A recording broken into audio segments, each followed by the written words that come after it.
Good morning, everybody. Happy New Year. Welcome to Zoe's Treasures. My name's Tracy, and I am here with my husband, Noel. He's in the background doing his thing.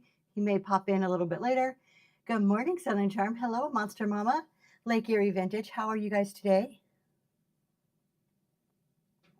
All right. Happy New Year. Yes, this is our very first show of the new year. So it's kind of exciting, right? It's like a fresh start every year that we get. I'm not really big on like New Year's resolutions. I'm more about set goals at any time of the year. Good morning, Daisy Lane. Um, but it's such a big year for Zoe's Treasures. It kind of feels like a new start for us with everything that we have planned. Um, so that's pretty cool. What did you guys do for New Year's? I've got a picture to show you actually. So we don't do anything New Year's Eve. We are the ones that are in bed at 10 o'clock. You watched Whatnot? Yeah, we did a little bit of Whatnot too. I was super surprised on Whatnot that there wasn't as many people as I expected. You stayed in, took naps. This is all, yeah, that's how we celebrate too, like super low key. Now, during the day, we started something this year that I hope becomes a tradition for us. So we're up in PA. We didn't have actual real snow, but we went sledding. So good morning, I love discounts. Hello, Crafty Fairies. We went. I wouldn't call it sledding. It's tubing. Let's see if my husband can bring up the picture. I'll show you really quick. This was us on New Year's Day, and then we had a quick dinner and came home after this. You got it, honey? Okay, he's still trying to bring it up. We'll get there in a minute. Good morning, Brittany. There we go. This is us New Year's Day. So bottom right there, that's my oldest daughter, and then my youngest daughter. There I am in the very back, and that's my son, and that's my grandson. So that's what we did New Year's Day. It was fun. I'll tell you what. You could tell when you're getting old when like a regular hill. I screamed so loud going down that first hill. It was fun, but I that ice is goes a lot faster than what you think it goes. So we had a great time. We stayed out there for a couple of hours and had some food. It was good. I hope that it becomes a tradition for us. All right. Um, New Year. You know what? One of my favorite parts about a New Year is I got a new notepad. I took all my notes for the show here. There is nothing better if you. I don't know if any of y'all like this. Nothing better than having like a brand new notepad and brand new pens. It makes me feel like I'm like back in school. Like it was the best time. Remember when you were a kid and like the beginning of the school year and you would get all that fresh new stuff? That's how I feel right now. I got like all my new stuff to get ready for the year and I'm like super excited. It's just it's those little tiny things. I get all like geeked out over little things, but that's where we're at right now. Geeks Unite. Yes, see new pens. See, I know there's my people out there just like me. Um, let's see. I'm totally already. And look, I got notes. I got a ton of notes today. I'm already losing my train of thought. If you are new to us, everything is on YouTube. You don't need to buy anything to rewatch a show. You can always go to YouTube and watch it at any time. So just to put that out there. And if you are watching on YouTube, hello. We have amazingly been. I don't know how to say amazingly, but surprisingly picking up viewership on or subscriptions on YouTube, which just kind of surprises me sometimes. Speaking of YouTube, if you guys have not heard, I'm sure most of you have already, but we have a new YouTube podcast coming. It's actually going to be, we're going to multicast it to like Spotify and some of the other like streaming services. But it is myself and my husband. My husband's doing all the behind the scenes techie stuff. I love discounts. That's Tony and Lysandra. And Green 13, Jeremy from Green 13. We are doing the Resellers podcast, or what is it? Resellers Roundtable. And that's going to be starting soon. So we have a phone call on Monday to finish up all the last details. And hopefully we'll have that first episode out to you guys really soon. It is going to be live. So you can join on YouTube and ask questions live. So it's not going to replace anything any of us are doing here. We'll still be doing all of our normal stuff here. It's just something extra that we want to do. I'm glad you're excited for it. I'm super excited for it. I'm like, come on, everybody, let's get moving. So that's coming. What else? Tomorrow I have a show, The Primitive Collection. So all primitive tomorrow, dollar starts. That's going to be a fun run. Let's see. At the beginning of the kids' school year, I get a new planner and love color. Yes, I love exactly. I love all my new color pens. All my notes today are all like I don't know if you can see them, but they're all like color coded here. So I'll do this for about 3 weeks and then it'll die off and then I won't, have as many pens. It's only good at the very beginning. It's like the honeymoon phase of a new binder. Um, all right, I'm going to be running some giveaways today. Let me unpin this because this always bugs me. I'm going to be doing giveaways today, and today are 2 postcards. So every giveaway is 2 postcards, and you're going to get number 4 of our rewards. So we have rolled out our own reward system. On the back of these cards is I'm covering up the code. My husband's freaking out. On the back of these cards, we have a coupon code. Each card is worth a certain dollar amount off. And then what we'll do is during different shows, we'll say, if you have the card like 2 and 5, you combine those together and you get more money off. So save them if you get them. We do send them in every box, but we are sending out number 4 today with all of the giveaways. All right, so that's that. Today's topic, you guys. Today's the first day of our Q1 kind of series. We have a 52-week series. I have this all planned out for the whole year. So it is the private ledger series, and they build upon each other, but they're also good as standalone. So today, if you just want to watch today and then you want to skip a couple of weeks, they work as standalone, but they also scaffold and build upon each other. We're going to spend the first hour talking kind of about a business topic. And then the second hour is going to be more about a tax topic. But at any time, please feel free, any question, throw it in the chat if I can't answer it. And even if it's a question not related to the topic, please feel free to ask. We have a lot of great people in this room. And if it's not something I know, I'm almost guarantee you somebody in the chat will have an answer for you. So make sure, please, and ask any questions. If it's a question directly for me, make sure there's a question mark so that I can pick it out. Sometimes the chat gets going and I don't see them. And one more real quick thing before we jump into our topic really deep today. Along with our series, we do have a workbook that goes with it. If you're interested, it's kind of a workbook planner, a place to accumulate your thoughts. It looks like this. We have a PDF version, they're in the bin, and we also have a book version. It is the Live Seller Collection. This is for Q1, and it follows every single week our tax and our business topics. And then it also gives you a place where there's some reflection and some action items. That's on the side that we don't talk about here, but gives you a way to think about things for your business. It is not a how-to. It is not a quick get rich quick thing. It's not, this is how you do whatnot. This is designed to help you think through various topics in different ways and apply it to your unique business. It is not a one-size-fits-all. Somebody may see a question or hear a topic that we talk about, and each of you can walk away with a different perspective on it because we all come to it with different experiences and our businesses are all different, right? So those are in the bin if you're interested. And with that, let's keep going here. So today we are going to talk about what's our 2 big topics today. Our big topics are, I don't know what our big topics are. No, our big topics are live selling and why that's such an asset to your business. That's what we're going to start talking about. And then we're going to talk about, okay, once you realize how profitable and how important the live selling is and what an advantage it is to your business. As soon as you start getting that, the IRS notices too. So what happens on the IRS side once you start this business here? What is the IRS looking at? We're not doing hobby versus business. That's a completely different topic. We're going to do that next week, but we'll get there. Just give me some time. We'll catch up and get there in a little bit. But what I really want to talk about to begin with is live selling isn't just a style of selling. It's a huge business advantage. So when something becomes consistent, when we're doing something live, such as live selling, and it becomes consistent and intentional, it also becomes taxable. So that's kind of like our frame of what we're talking about. But live selling is a major power move, you guys. We have 2 different ways of selling. Most of us come into this, I say most, because we're familiar with eBay's style of selling, the static listing. eBay's been around, what, 20, 30 years at this point? Something, I think it's like 30 years. I saw something the other day that they just celebrated some type of anniversary. So we're used to a static selling. That's reselling. Live selling is completely different. It's 2 different styles of selling. And we're really going to focus in on that live selling today and why it's such an advantage. It's new. Live selling is newer. I mean, Whatnot is 5 years? I'm sure TikTok and Instagram and some of these other live sales haven't been out much longer than that, maybe a little bit more. I don't know the exact time frames, but it's in the whole scheme of things, it is relatively new, right? But it is huge. I did some research because I wanted to find out like what's the projections, where is this going?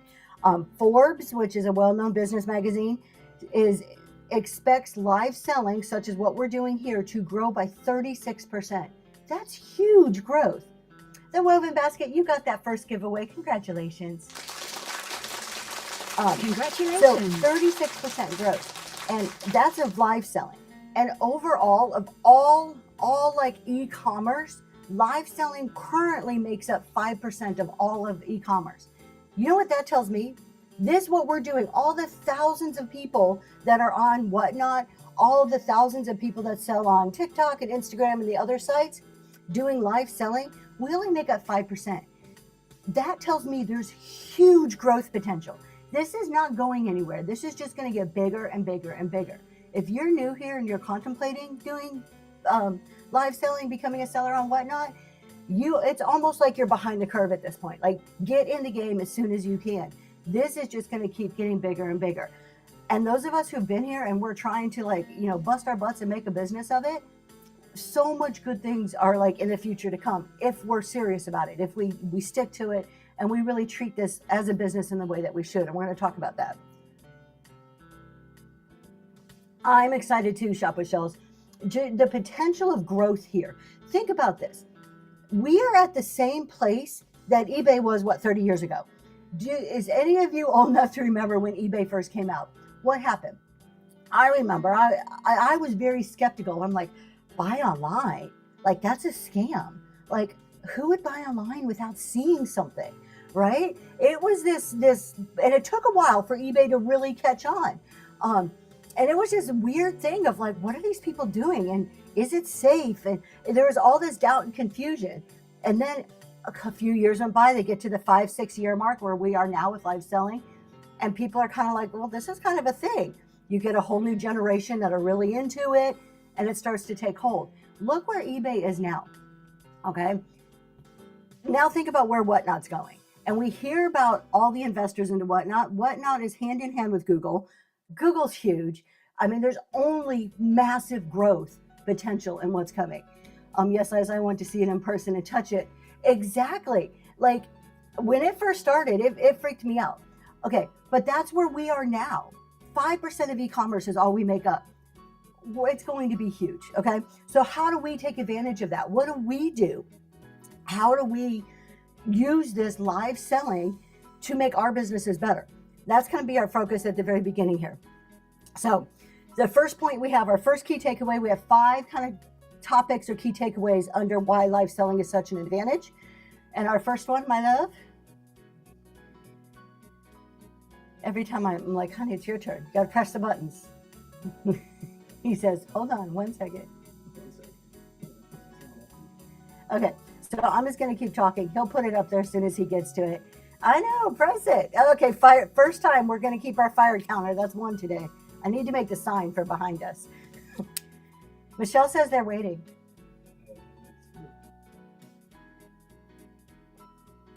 So our very first takeaway that we're talking about today is live selling accelerates trust faster than static listings. There we go. So live selling accelerates trust, and hopefully my husband's enjoying his PowerPoint. All right, let's go back on. Thank you so much. So live selling accelerates trust faster than static listings. Why is this? Good morning. I love discounts. All right, so buyers, the off the cuff answer, the really easy one is buyers see the item, they see the seller, they see your energy. This is more that trust is that energy. It's this personal connection that's happening. It's not static. They're not searching for details. You're bringing them exactly. It's more personal. You're bringing them these details in live selling. Whereas a static listing, they got to go search for it. And we all know nobody reads, right? Nobody reads anything anymore. So we're giving them all this information they need. So think about that static listing. It's just a few pictures, and you're like, you have that picture in front of you when you're looking at a static listing, and you're trying to tilt your head because you just want to see that little corner that they kind of didn't take a photograph of, right? and you don't really get that comfort feeling. You don't get that trust. And that's what we're looking at here, is creating that trust, is what's going to help us accelerate a little bit faster. So showing our face, somebody in the chat already said it's personal. I know there's this huge thing, and that's one of the most common things we hear with new sellers. Do I have to show my face, right? You don't have to, but I guarantee you it's going to build trust faster if you do show your face. That's what live selling is about. Live selling is not about this new trend of silent auctions, of, Daisy Lane, you got those postcards and one of our new rewards cards. Congratulations.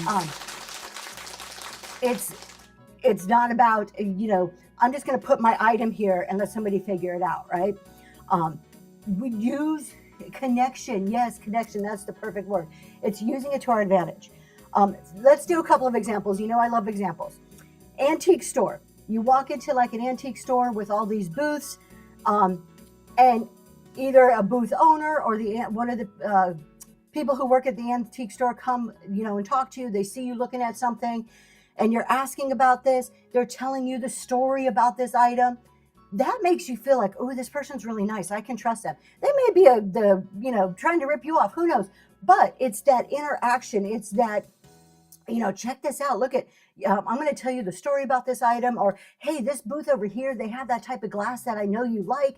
Let's go take a look at it. They just restocked the other day. You're more willing to buy from them, right? You trust that person selling. It may not be like, I'm going to give you, $1 million, or I'm going to leave my kid with you to babysit trust, but it's that immediate personal connection, that immediate one-on-one type trust that you get, which increases a sale. We can do the same thing on Whatnot. How do we do that? Let me find something to be my example today. I did grab something out of my back room. Here we go. I got a butter dish today. So I'm holding something up and I'm telling you about it, and I'm showing you all the beautiful detail that's on here. And somebody's like, hey, how big is that? Somebody in the chat types, how big is it? And I pull my measuring tape out and I measure this, and I'm like, oh, that's 7 inches across. We're answering your questions. We're giving you that trust, that one-on-one connection that you would get. Yes. We're getting that one-on-one connection that you get in person. This is the closest thing to in-person shopping. Look, Amazon's great. eBay's great. All these static listings are really cool. I use them all the time.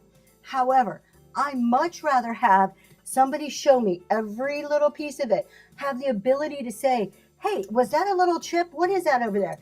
And I'm looking, oh no, that's not a chip. That's the way the light's reflecting. See, it's nice and smooth. You don't get that with static listings. We have a chance to convert sales through live faster than ever, and by creating that trust. So your trust there, that's the mechanism of sales. That's when we're, explaining every little detail. This is what makes people repeat buyers come back show after show. It's they had a good experience with you the first time. They felt that they asked a question, you answered it. There's that trust that gets built up. Even if we don't really know each other, this seeing us, or seeing me live, hearing your questions builds that personal connection. So obviously it creates fewer doubts. Fewer doubts equals faster buying decisions for your buyers. It removes all the questions, hearing it described. And now this is going to sound weird because I sell vintage, but think about all the different things that are sold on here. If you describe the size, the feel, I do this with glass a lot. This is really thick, heavy, substantial glass, or this is that really, really delicate glass that you tap on it and you're like, oh no. The taste. The snack people describe the taste. Are you going to get a description of taste from a static listing without reading? Well, this tastes like barbecue chicken. I don't want that. I want the seller saying, man, these chips, these barbecue chips, they taste like that barbecue chicken when you would go down the street to your favorite chicken place and blah, whatever it may be, okay? So they describe the taste. They describe the smell. We, even as vintage sellers, sometimes vintage linens and stuff, you'll see us hold it up to our nose. Oh man, this smells so fresh and clean. It does not smell like grandma's attic. Or maybe it does. Maybe they're just being completely honest and say, nope, this one smells like grandma's attic, but it could be washed and it's so great. All of this builds that trust and that confidence with your buyer because you're giving them all the information. They want to use all their senses. They want to use the sight, the sound, the smell, the taste, the feel. And because we have this screen as our barrier in between us giving that information is almost, it's the next best thing for the person sitting on their couch. It's almost like they're experiencing that smell themselves, that taste themselves. You can't get that with the static listing. This is why we have, one of the reasons we have such a huge advantage. So that trust, you just can't, I've said it a million times, you can't replicate it in static listings. I found this quote. I have various quotes throughout my points that I just thought were so spot on. Live selling replaces fine print with face-to-face trust, and trust closes faster than listings ever will. Crafty Fairies, you got that next giveaway. Congratulations. Congratulations. All right. So just a quick question to all of you guys. Have you ever had a buyer, and you're doing your show, if you're a seller, have you ever had a buyer say, I trust you during a live show? Like in the chat, has anybody ever had them have a buyer say, I trust you? Alicia has. The Woven Basket. I Love Discounts. See, so have you ever, those of you who have listed statically, had a buyer tell you they trust you with a static sale? It doesn't exist. It was someone you know personally. Okay, well, how about this? So let's take the personal element out of there. What about, have you ever had somebody say, actually, yes, you have had somebody say they trust you with static? You're probably the exception there. It's probably not something we're going to see too often. What about surprise me? Have you ever had people say, if you're doing like choice and they're like, oh, surprise me when you're doing choice? Anybody ever have that happen? Oh, wow. A lot of people have had, when you're doing like a choice and the buyer says, oh, just surprise me.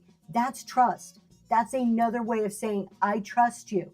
I trust your choice. I trust what you're offering. I trust what you're going to pick out and send to me. It's trust. And you didn't build that coincidentally. It didn't just all of a sudden, I turned my camera on and everybody trusts me. It's your presence is creating that trust. Sometimes it's easier than trying to pick up, and people do trust. Yes. So that was kind of like the first key point is the how it creating the trust, and it converts the buying decision a little bit faster. All right. Our next takeaway point. We have a giveaway going. Okay. Our next takeaway point, real time. 1 second. My husband doesn't know. Sorry, guys. The PowerPoint doesn't want to. Just hit not now. We're not enjoying now, and we'll move on. Yes. Lysandra says, would you just rate your PowerPoint, for goodness sakes? So takeaway point 2. We're obviously having just a tad bit tech today, but that's okay. Real-time interaction shortens the buying decision. He'll work on the PowerPoint thing. Real-time interaction shortens the buying decision. All right. Listings wait, live sales convert. Listings wait, lives convert. So there's these are two extremely different selling methods. And we talked a little bit about it at the beginning. Your static listings. And here's part of the problem. A good majority of us come to Whatnot with our static experience, and it's not the same. We think it's the same, me included. I came to this with a static experience. There, oh, look at that. He rated his PowerPoint. Good job, honey. All right, thank you very much. All right, so I came to this, it's definitely not the same, right? With the static experience. Give them all the details, write a good description, put a big old long title, use all the keywords in your title, make it SEO optimized, take 15 million pictures. We don't have to do that. First of all, how much time does that take? I still do static listings. It's part of my business model, a piece of. So I still do it. It takes a lot of time. So much. There you go. Yeah, Alicia, so much time. Versus I'm going to grab this and I'm going to sell it on my live, right? Very, very different business models. You're not looking to create energy, vibe, trust, confidence through a static listing. Through a static listing, you are looking to provide information. That is it. You are providing details about the item, pictures, and written descriptions, if they even read the written part. That's all you're conveying. There's no chance to convey trust, confidence, energy, vibe, anything like that. It's not there. So that's probably one of the biggest hurdles that we come to. Last time I listed something on the Bay, it was still auctions. Oh, wow. That's a long time. Well, I mean, they still have auctions, but that's a long time. So two very different. We need to get our static listings when we're talking about live selling. Take your static listings and put them to the side. Live selling is almost the equivalent of walking into a real store. It is as close as you're going to get to walking into a real store. And that's where we need, as live sellers, to think like that. We need to understand the psychology, the motives, the behaviors. Crafty fairies, congratulations. Congratulations. So buyers decide in the moment. On the live, buyers decide in the moment. What happens on a static listing? You put it in your cart, you think about it, maybe you show your husband or your kid some pictures, and it's like, yeah, it'll be there and come back to it later, right? That you can't do that on Whatnot. You can for static part of Whatnot. But here, when it's up there and that auction timer is counting down, you better decide like that, right? We decide in the moment. There is far less time on Whatnot between the time that you source something, you sell it, and you get your money. It is very, very fast. Yes, that FOMO kicks in and you're deciding like that. So what does that do? That shortens that whole cycle of sourcing to cash, right? This is part of the reason I don't understand why people have so much freaking inventory sitting on your shelves, just eating up space and money and time. Because you can flip stuff very, very quickly. You go from, I'm going to source it, I'm going to show it, I'm going to sell it, I'm going to get my money for it. Completely different. So that's one of the reasons this is such an advantage. Yes, they don't have the time. I do too. I mean, I do have a full shelf of stuff that I'm in the process of photographing. I do get that. But in general, when we're thinking about the static listings, how long does it take to convert those to a sale? Typically, we always have those hits that fly off the shelves, but typically you buy it, you source it, you photograph it, clean it, photograph it, list it, and wait. A month, maybe? Yeah. I mean, 15 to 30 days is probably an average. I didn't look it up. I'm kind of guessing. Sometimes it could be months or years, depending on the item that you have. Thank God Whatnot's not like that. We have this huge advantage as live sellers. There are things in every single show that I sell that would sit for months if I would have put them on a static listing site. Me and ChatGTP worked out a plan to work through your inventory. Awesome, Crystals. That is great. So it shortens that cycle. Let's use a Whatnot example here. You have an item. The buyer says, oh, hey, what's the measurement on that, or what's it made out of? And you answer it immediately. You're here showing this live. You answer it immediately. You hit, that run button. The buyer bids. The sale is done. Once you hit your 1,000 sales, as soon as you're on the show, you get your money for it, basically, right? There's no DMs.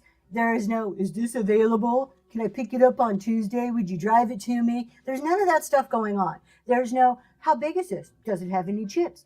Like none of those DMs back and forth that eat up your time, eat up your patience. There's no, I'll think about it. I'll just put it in my cart. I'll think about it. Maybe I'll come back to it. It eliminates all of that. It's right now in the moment. Is it available? Oh my gosh, yes. I do not do Facebook anymore. Just side note, we're going to scroll for a second. I actually got kicked off Facebook, the selling side, marketplace. I got kicked off because I posted an item that you weren't supposed to post. I broke the rules. That was me. Yes, I'm a huge rule follower, and I got kicked off. It was the biggest blessing that ever happened to me. I was already so frustrated with it. And when it happened, this was at the start of my kind of like selling over a year ago. And I was like, at first I was like, oh man, this is part of my business. It was the best thing that ever happened to me. I have never looked back. I don't need Facebook. I don't want to rag on it, but for me, it didn't work, and I'm glad I'm not there anymore. I have the Facebook side, the fun side, the side with all the posts. I just don't have the marketplace side anymore. The only thing that I don't like, oh, it was a knife. It was an old rusty pocket knife. It didn't even open. It didn't make any sense to me, but you're not allowed to sell knives on Facebook Marketplace, at least not that kind. So, and silly me, I posted the first time, got the notice, and then I was going through and I just automatically, I use Vendio as automatically relisting stuff and just posted it again. And they didn't like it. At that point, they're like, no, you did the same thing twice, you're gone. So, okay. So we talked about a whatnot example. Let's put that in what happens when you go to a store. How does this work in real life? Because if you understand how it works when you go to the store, take that same concept, think it through and apply it to whatnot. How does that work for whatnot? So you're you're in the store shopping. Maybe you see a lamp that you really like. The salesperson comes over, you're like, oh, I really love this lamp. I'm just not sure if it's going to fit in this place that I have. You know, I've got this end table that I want to put it on. I'm not sure if it's going to fit right there. I didn't bring my tape measure with me. Not quite sure. The salesman whips out a tape measure, holds it up, and you're like, oh yeah, it does look like it's going to fit. And you buy it right on the spot. Rue's Vintage Market, congratulations. You got that giveaway.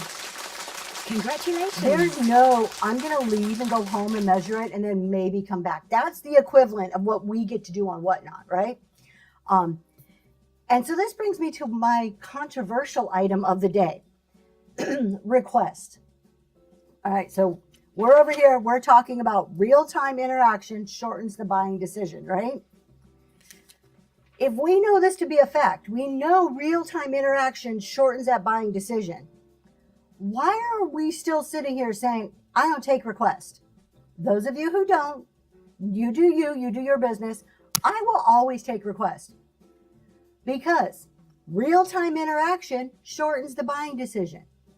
Let's take a step back. Let's think about this. What is one of those things that frustrates you the most about shopping? When you want to buy something, what's that frustration? What's the barrier that's there? Lack of information about the item.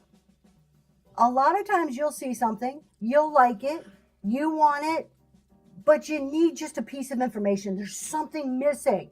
There's just something before going outside of your house. Yeah, me too sometimes. But there's usually just something that you need. It's a lack of information that keeps most of us from buying something.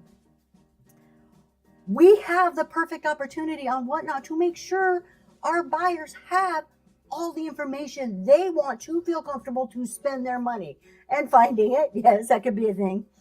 So we have the perfect vehicle to combat a lack of information. A request is a buyer who just needs more information. That's all it is. If I tell you there's an item in your bin I'm interested in buying, just think about rephrase it. I can say, oh, hey, can I see that vase in your bin? And as you're selling, no, sorry, I don't do requests. Or can I see that thing behind you? No, sorry, I don't do requests. This will be a good debate. Yes, because I know I am on way on one side of this decision and there's people way over here on the other side. I know I am stuck in my way of request. This is my viewpoint, and you may not agree with me. That's why at the beginning I said this was my controversial item of the day. But let's go back. If I say, oh, that's cool, and you say, we're going to get there, Brittany, and you say, sorry, I don't take requests.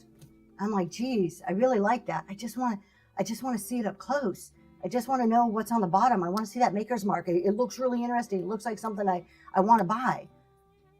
But you don't show me, you don't take requests, so you just lost money. Okay? Versus, yeah, sure, let me show it to you. And that's all they needed. They just needed to see it. They need that trust. What did we just talk about? Us holding it up, us creating that trust. That's all they needed. They needed that trust to ask the question and for you to answer it. They just want to see it before buying. 9 times out of 10, let me tell you, 9 times out of 10, when I'm doing a show, if somebody asks for something in my bin and I say, yeah, I'll go grab that, and I get it, 9 times out of 10, they buy it. It's very, very rare that it is not an instant, that it doesn't convert to a sale. As sellers, why would we not want to do that? That's the person at the store that has to touch everything. Correct. And they can't, since they're on their couch, they can't. So it's up to us to bring it, to show them, to touch it for them, smell it for them, taste it if it's a food product, all of that stuff. It's up to us to convey that, right? Pardon my left. Okay. So my thing is don't ignore requests. I don't. Control them. Don't ignore a request. Control the request. Those of you who say, do the tooth test. That's right. There's those of us who say, oh, well, it stops my show. If the time I take to go get it, I could have sold 5 other things. Yeah. In certain circumstances, I completely agree. If you are a fast power seller, you're going 3 seconds, sudden death. Hold on, let's say, I always take requests. It's an aspect of the customer service to me. I agree. I try to balance the flow of weaving the request into the show to keep it moving. I love requests. I feel it helps me in my shows. People love info and personal opinion. I wouldn't mind showing the product. See, so, and there's a lot of people here are kind of like, yeah, Tracy, I'm with you. I agree. But as many of you who are saying I agree, there's just as many in the chat right now who probably don't agree. And that's okay. We all have different ways of selling. But I'm going to make my point about why requests are good. There you go. See, I love discounts. And I can understand the flip side of it. Let's see who's going to win this, and I'll get back to Brittany. You got that giveaway. Congratulations. Congratulations. So if you're a power seller and you're doing boom, show it, boom, and you're doing 3 seconds sudden death, yes, a request is going to cost you a good 20 sales. I get that. Request during the flow of your show probably is going to hurt you. However, this is why I say take requests, but control them. Say at the end of every show, we set aside 10 minutes after at the end of every show, put your request in the chat. We're keeping a list. We'll get back to it at the end of the show. Or every hour on the hour, we spend 5 minutes answering requests. There's ways that you could fit a request in. I do mine. If you've been in my shows, you'll see if somebody requests something from my bin. All right, sure, I'm going to run this item. While this item is running, while everybody else who doesn't want the request is doing their thing with this item, I'm going to go run and grab that real quick, and then I'm going to just be the next thing I show. It just fits into the flow most of the time. Now, I know you're going to hear, and I heard Jeremy at Green 13, he is not a request taker. He is like, nope, I'll get to it when I get to it. The flow of his show is here is everything in the background. You usually see everything. I am going to sell everything here. I will get to it when I get to it. And that's okay too, letting them know. Requests can get out of hand though. I'm organized for sellout shows, organizing for sellout shows, no leftovers. Correct. And that's kind of like Daisy Lane, you're kind of getting like in the Jeremy theory there of pretty much everything you sell is selling out. I'm going to get to that item when I get to it. He's still handling the request. He's not saying, no, I don't take requests. He's saying, I'm happy you're interested in that item. It's coming up. If it's on the table, I'm going to work my way to it. He's still taking that request in a roundabout way. He's letting them know, I'm going to sell your item. I'm going to show you this item. It's the, no, I don't do that. I'm sorry. Or the one I absolutely hate. Oh, it's in my bin. You can buy it there. Okay, I know it's in your bin. That's where I saw it. I need a little bit more to build that confidence, to build that trust for me to spend my money. So to kind of like summarize all of that, because we got a little off on requests, but to me, it's important. It's the request is part of the speed of this live selling provides. Every unanswered question is a delayed sale. Keep that in mind when you're selling. Every unanswered question is a delayed sale. Live selling can eliminate that delay. All right. I'm just catching up on chat real quick. And we're good on time. Okay. The next takeaway, number 3 under business topics here. Energy and presence creates perceived value. Energy and presence creates your perceived value. Now, you've heard me talk about this a lot.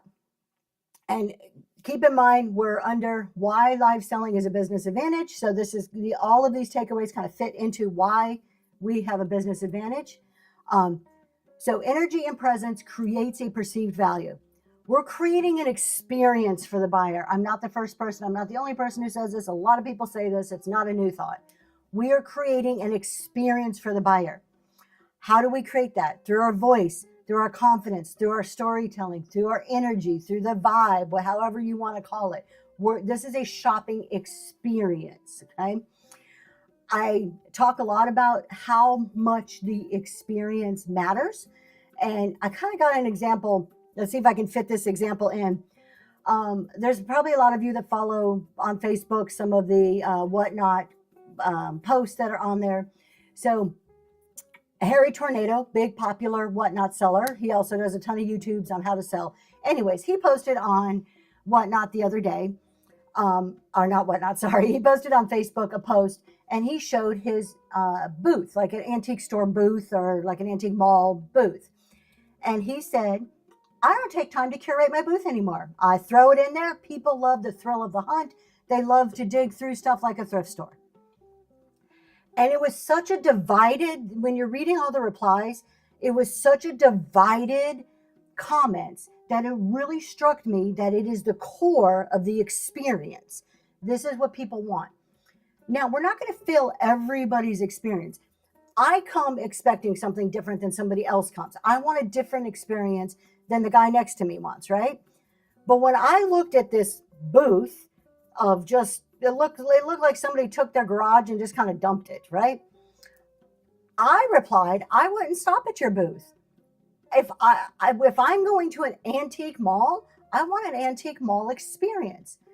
Let's see who got that giveaway real quick. Shop with Shells. Congratulations. So the Congratulations. experience at an antique store, I want organized, curated, clean, presented nicely. And I'm willing to pay for that experience, right? Tony and I went to an antique store and couldn't even get to items we like because it was such chaos. You didn't buy anything. It slow rolled you, Crystals. It really did. You would live in my booth. That would be wonderful. So I replied in there, I wouldn't stop. If I wanted thrift store vibes, I would go to a thrift store. When I go to an antique store, I want antique store vibes. It's very different. However, and a lot of people agreed, it was fun. It was a good, friendly discussion going on. A lot of people, though, were on the complete other side, and they were like, I love the thrill of the hunt. I love digging. When I see a booth like that, it tells me they don't know what they have, and I'm going to get a great deal. Perception matters, experience matters, right? So energy and presence creates that perceived value. And it was such, like reading that to me, it just kind of summarized that. So what we are creating is going to help, the experience we're creating for our buyer is going to help that perceived value. Shop with Shells is a digger. See, and there isn't a right or wrong right here. It's whatever experience that we want. I've mentioned it before. I have a big ongoing feud with somebody in my 9-to-5 about Aldi. I hate Aldi with a passion. I'm sure they're a wonderful store. I cannot stand giving you a quarter for my cart. I don't want to dig through the boxes. I don't want to bag it myself. I don't want to do all that stuff. I want to walk in. I want it the Publix experience. I want you to hand me my cart. I want you to greet me when I get there. I want nice, beautiful, vegetables. I want everything clean and organized in a big selection. And I'm willing to pay for that. Okay. I like digging and get a deal, but not paying full price. Okay, that's different. I don't dig for food, but it's the same thing. So what experience are you creating? What you're creating, it helps. So energy and presence, your experience, the experience you're creating, creates the perceived value for your customer. So just think about that. That's the kind of the bottom line point, that what you're creating here influences that buyer's perceived value of what you're selling. Okay. If I go into your show and it's just junk everywhere, maybe not junk, maybe there's nice stuff, but it's everywhere and it's chaos. Oh, you better be giving me some really good deals to stay in there, because my anxiety is through the roof. Aldi is a lot more, is it? We have an ongoing feud. It's okay. They love it. I hate it. It's a big thing in my 9-to-5. We give each other grief about it all the time. All right. So, voice, confidence, storytelling, vibe, experience. And you can have the same item and sell it in two very different ways. And it will really affect. Let me just do kind of an example. And you guys have all seen these type of examples before, but let's run through this in two different ways. Let's take the organized, unorganized out of it. But let's just look at the voice, the confidence, and the storytelling aspects of it. So, first way, I can hold this up and I can say, I've got an ironstone butter dish. It has some really nice designs on it. Beautiful color, very MCM-ish. There's no chips or cracks. I can sell like that. Now, I'm being kind. I'm being nice. I have a very friendly tone. Look how pretty that is. Yeah, I really like this one. Yeah, you guys, this is a really great ironstone butter dish. I can be nice. I can be all of these things. I could, be somebody like, oh, yeah, that's cool. I'm not yelling at you. I'm not screaming at you. However, hold on. No, let me finish my example, and then you can do your thing. Okay, my husband wants to interrupt me for something. Go ahead, my love. Or you can do this.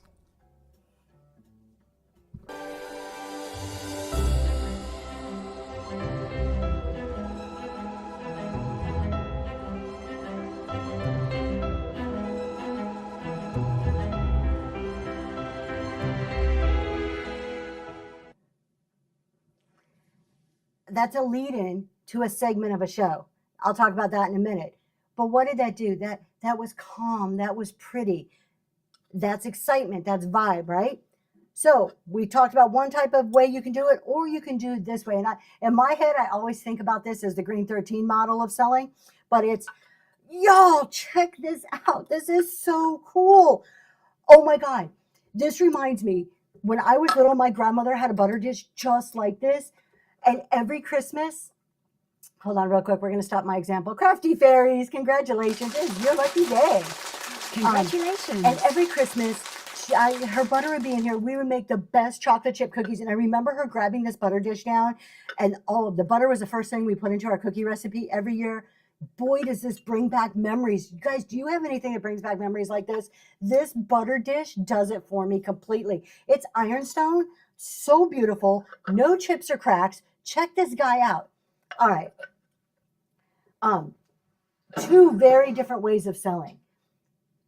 In my opinion, the one with the story, the energy, the vibe creates more of a perceived value than, okay, I got this butter dish. It's really nice, right?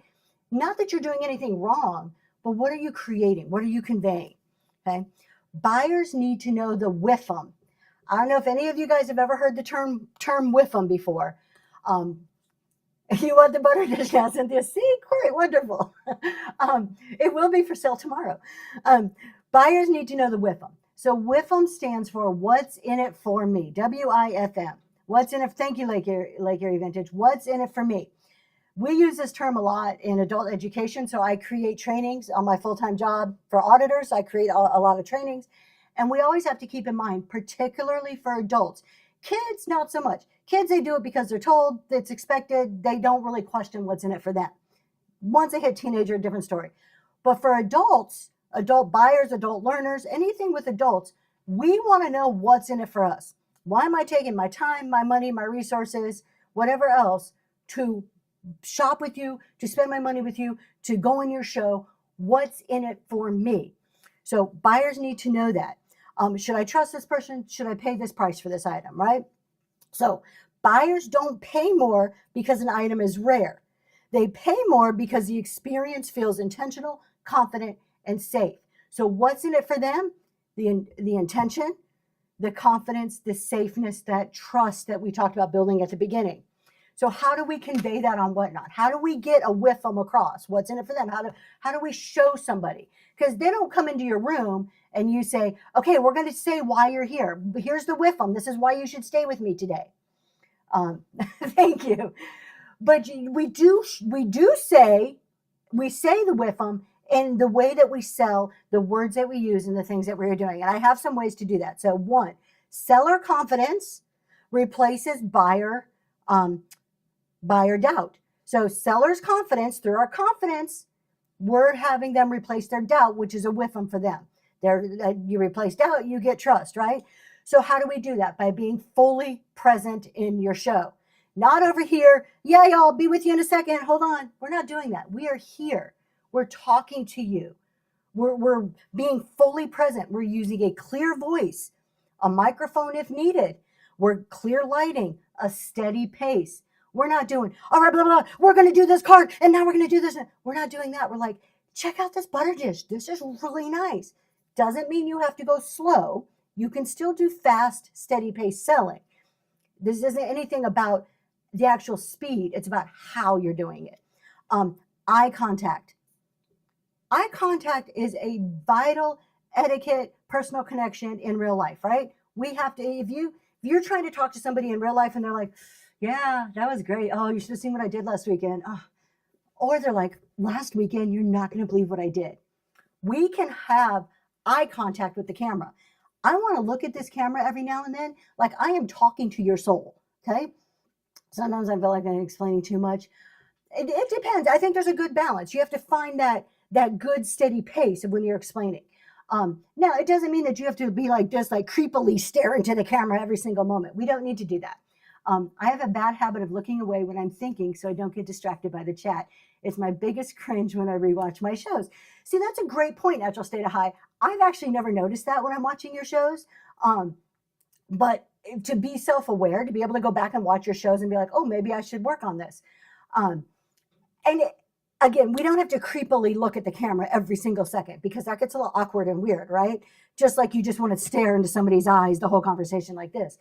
But making sure that you, throughout your show, that you're having moments that you really are looking at them and talking to them. They're people in your room, right? Intentional movement. This is probably one of my downfalls. Obviously, I talk with my hands a lot, but being intentional about your movements, not being like, oh, wait, my item's here. No, my item's here. Oh, wait, what am I doing? Oh, no. So thinking about that, also intentional movements such as if I'm sitting here going like this the whole time, for me, I may not even think about playing with my hair the whole time. Cynthia Zadig, you got that giveaway. Congratulations. So I may not even think about this, and my daughter does this, is why I have it for my example. But for some of you, I'm such a valley girl. For some of you, this would drive you freaking insane if you had to watch it the whole time, right? My husband's over there shaking his head, yes. So intentional movements, thinking about what you're doing. And rewatching, Natural State High made the best point ever. Rewatch your shows and think about it. Yes, it drives me insane. Plus, she sheds hair like it's no joke. So, all of those things tells the buyer that you know what you're doing and this feels safe. So we're creating with them through confidence. We're telling them that he is jealous because he doesn't have no hair. We're telling the buyer that we know what we're doing and it feels safe for you to be here and for you to buy here. She could shave her head. That's right. All right. The second way to convey a with them, seller's clarity replaces buyer's overwhelm. Okay. So not rushed, not distracted, not chaotic. When you're rushed, distracted, or chaotic, that creates overwhelm for buyers a lot of times. How do you feel? And again, let me preference what I'm saying. There are many different buyers out there.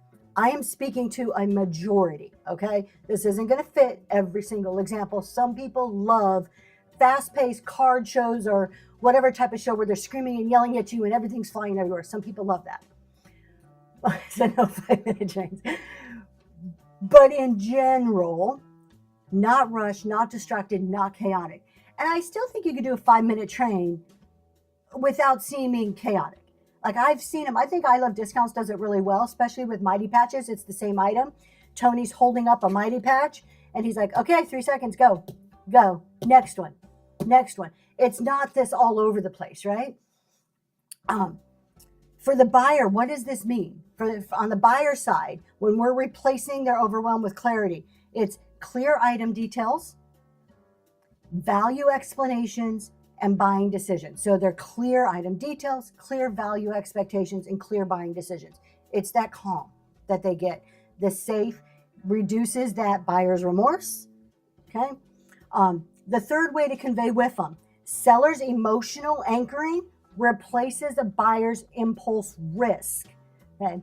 So being present, emotionally anchoring this My calm, yes, my calm, my control, my confidence of my show. And when I say calm, I don't want that to be taken out of context that you can't have excited energy. But my control of my show, the calmness, my being present, my intentional interaction with you reduces the buyer's impulse risk. When I say impulse risk, think about those 2 a.m. Facebook Marketplace purchases. I have way too many of these things that show up at my door when I'm scrolling in the middle of the night and I can't sleep. That's impulse risk. That is, I'm buying because of something else. This is happening, this whole thing.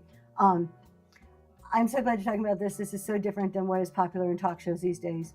Shows that there is more than one. There is more than one way, and my way may not be for everybody. I'm giving you a perspective that I think applies to a lot of people, but it's not going to apply to everybody. And I'm fully aware of that, and I'm okay with that. But your intentional interaction there helps replace that impulse risk, helps reduce that buyer's remorse type stuff. The fourth way to create that with them, we're telling buyers why they should buy with you, right? Seller's responsiveness replaces buyer's uncertainty. We kind of talked about this before when we're shortening our sales cycle and answering questions, but your seller's responsiveness replaces buyer's uncertainty. Answering questions, we already touched on that. Acknowledging the buyer by name. The more times you say their name, the more connection, trust, confidence they have in you. We all like to hear our names, whether we admit it or not. Maybe we don't want to be made this big old focus of a show, but not many people get upset with like, oh, Tracy, congratulations, that's a great buy. Yes, Jenna, I agree. Please, y'all, make your usernames easy. There's those of us who really struggle. Reading the room and adjusting your tone. So me being responsive to what's happening. Crafty Fairies, oh my gosh, go buy a lottery ticket today. Congratulations. Read the tone of the room. So and read the room and adjust your tone to what's happening. If you're sitting there selling, you're happy and you're doing all the stuff and you're telling stories, and somebody puts some tragedy in the chat, like, oh my God, my house just burned down. And you're like, wow, let's check this out. And you're completely ignoring that. So this just kind of goes back to paying attention to your buyers, right? Consider much of this information still to use in my next support show. Can't stop me. It's so good. Do it, Erin. Go for it. Absolutely. So read the room, adjust your tone to what's going on. Now, on the other side of that, if you're a buyer, or it doesn't even have to be a buyer, you're anybody in a chat, don't trauma dump in the chat. Just don't do that. It's not nice to the sellers. All right. The fifth and final way to create with them is seller authority replaces buyer price resistance. When you create your selling authority, you replace the buying price resistance. So when your presence is strong, buyers stop asking, is this worth it? Thank you so much, Crafty Fairies. I appreciate that. So when you have a strong presence, a strong authoritative presence, and this doesn't mean mean, grumpy, dictative. It doesn't mean that. It's kind of everything we've talked about pulled together. Buyers stop asking, is it worth it? And they start asking themselves, do I want to miss this? So you're moving that buyer's perspective from, is that really worth it? To, man, I got to have that coffee cup. That is pretty cool because I am reading the room. I have the right tone. I'm confident. I'm clear. So we're doing all these things as sellers that help move that buyer to the next thing. So my quote for that kind of goes with this one. People don't just buy objects. They buy confidence, excitement, and certainty. It's the object is part of it. The object may be initially what they see. They see the object and they're like, I got to have a tea coffee cup. Got to have one. But then your confidence, your excitement, your clarity is what's going to seal the deal. Okay. Takeaway number 4. We're almost right on point here. We're doing good for time. All right. Takeaway number 4. Community compounds sales over time. Community compounds sales over time. Repeat buyers equals lower marketing effort. Live selling is an advantage because we have the community. Everybody talks about Whatnot community. I'm not telling you guys something you haven't heard a million times from everybody else on this app. But why is that important? What does that mean to you? How does that relate to your bottom line? Because let's face it, we're all here for the bottom line to some extent. We don't sell to throw away money. We're selling to make money. So repeat buyers, your community, equals a lower marketing effort. What does that mean? The more people I have coming back to my shows, the less I need to go out and keep looking for people to bring in. That does not mean that I don't want new buyers. I absolutely 100% want new buyers. But there's a good mix there. First of all, how many of you, answer me in the chat, how many of you track your return buyers? How many of you look at this metric on a regular basis on how many repeat people you have? We have quite a few so far. Awesome. And then how many of you know, you don't have to tell me, you track everything. Yes, I do too. But you don't have to tell me, but just a yes or no. Do you know what percent of your weekly sales are from return buyers? I Love Discounts does. So not just knowing if they're repeat, but about what percent. And thank you for sharing, Mary. You don't have to if it's confidential. I'm not going to ask for any private information, but just knowing what amount of your sales comes from people who are coming back to you. It's an important figure to know. Community compounds sales. I want to know what my repeat buyers, what percentage of my sales are from my repeat buyers. I'm looking for an 80-20 here. There's a standard 80-20 rule and everything. 80% of my stuff, 80% of the people in my room, 80% of my buyers, 80% of my sales should be from my repeat buyers. You literally shop. Exactly. And you get to the point where you start to know them so well that when you're in the store, you're like, oh, Southern Charm would really like this. Or, I Love Discounts, love the glowy stuff. Oh, I can't wait to show Tony this. I wonder if he already has this one. You start to think like that. I hear that all the time. Johnny Catfish, congratulations. So the 80-20 rule here, just kind of think of that as a general terms. 80% of what's going on should be from your repeat buyers. 20% should be from new people. Now, it's not a hard and fast rule. It's a kind of a give or take, getting in that range. Those return people, whether they return people, and I don't even want to just say buyers is part of this, but supporters, people returning to your shows, even if they're not buying and they're supporting you, they're chatting, they're tapping the screen, they're doing all those things. They're just being there and lifting you up in the chat. That's just as important. That's part of that 80%, right? That's the foundation. That's what you create your business on. Those are the people talking to other people about you. Those are the people when they have shows that they say, oh yeah, Zoe's Treasure, she's really cool, go check her out. Those are the people that are saying, I bought this mug from Zoe's Treasures. Not just, I just got this off Whatnot. Okay? Take care of them. A good person to listen to who really expands on this point is Farm LLC. Farm is very much from at least what I've heard on some chat shows before, is she's very much into her VIP customers. Look, you're part of that 80%. I'm taking care of you. And she had no holds barred. She'll tell you about that. Not that she dismisses new people, not at all. But it's taking care. Yeah, she's huge about this. It's taking care of those people who take care of you. Okay? So community compounds sales over time. Not just through their sales, but through the sales from the people that they're talking to about you. I am still in build phase, so want more new buyers, but I do want to understand that there will be a tipping point that this will change. I'm not sure because there's so many new people coming to the app all the time that I still kind of expect about a 20% new buyers in every show. And so far it's been averaging that for me for quite a while. Familiar names build momentum, right? You see people in your chat. What does that do, first of all, to you? Because I could talk all day about having confidence, creating an environment, creating an experience, being trustworthy. I could talk all day about that. But let's not forget, most of us get nervous the minute that camera goes on. it's not easy being in this spot, right?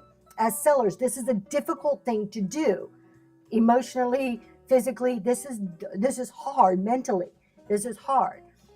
So what do familiar names do? One, they help you do all those things you're supposed to do because it's calming.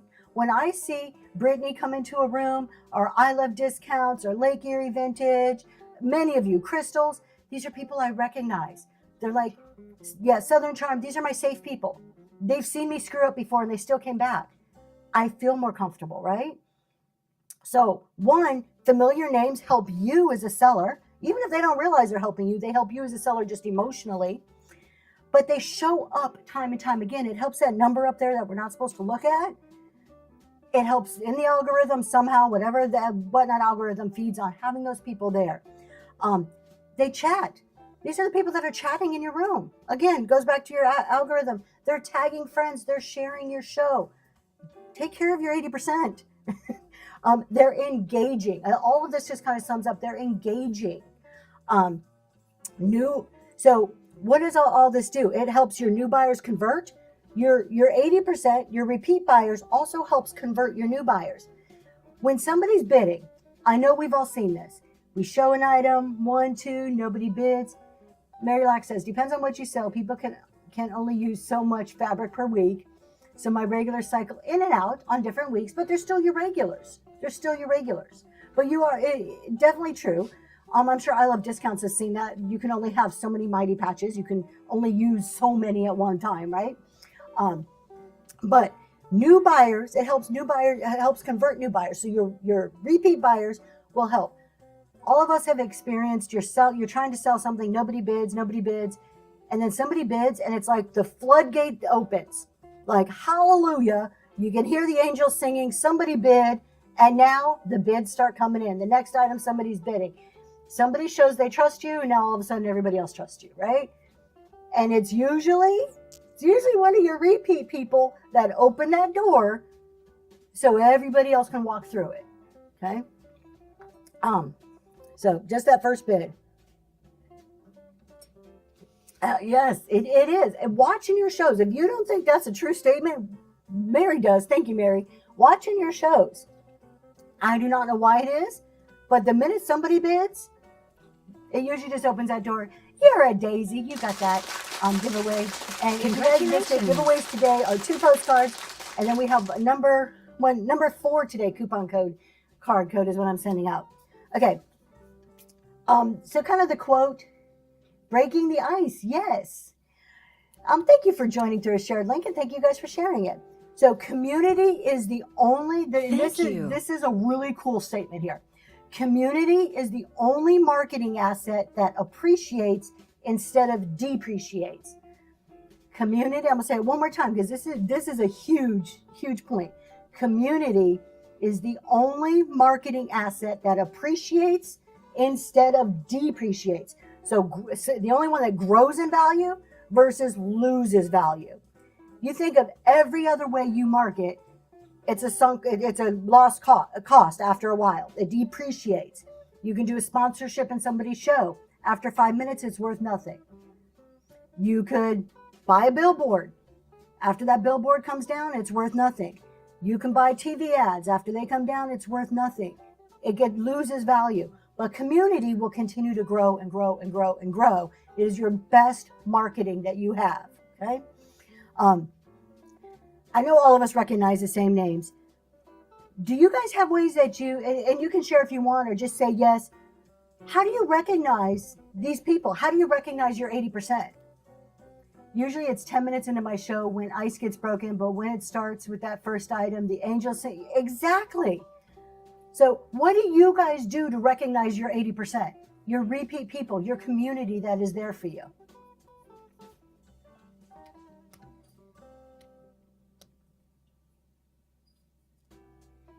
Do you know in your analytics, you can actually go and see your top people by number of items, by dollar amount? I wish they would give it to us by hours watched in your show. That's one that I wish I had. Good morning, Miss Good morning, CG. You recognize seeing them in other shows? Absolutely. So you start to see them in other shows, you start chatting with them. Take notes, remember people, welcome them back. There you go. We need to take care of this 80%. Recognize them when they come into the show and tell them thank you for returning. I love that, Lady Magnolia. Writing notes on the shipping labels. There you go. What do I do? So besides trying to recognize in the shows, talk about them whenever chance I get naturally. I never wanted to be like, oh, I love discounts. Guess what? I mean, I want when I'm showing something, if a buyer's name comes up to me naturally, I love to talk about those people. The last 2 quarters, I've done a customer appreciation to try to recognize them, where I've tried in different ways to either show their profile or specifically say, I have this group of people that I'm going to talk about and tell you about tonight. There are so many different ways. This is what we do. There you go. I leave it to my husband. All right. Aaron says, if they put things online, whatnot for money, I stop and recognize how wonderful online whatnot for money. Thank you. And yes. And don't forget to check out the Flamingo Challenge with our love discounts. It's glass, and it's supposed to be a really good show. Since you can't put the seller in the chat, whatnot is not posting it. I know. I wish they would fix that, Aaron. That is so frustrating. They're not fixing that. A lot of us will like pin them in the boxes. We'll do different things. To me, it's not necessarily having ways to recognize them. It's the fact that you're recognizing people in whatever way that is. It's taking care of that 80%. You've got to take care of that 80% in some way, shape, or form.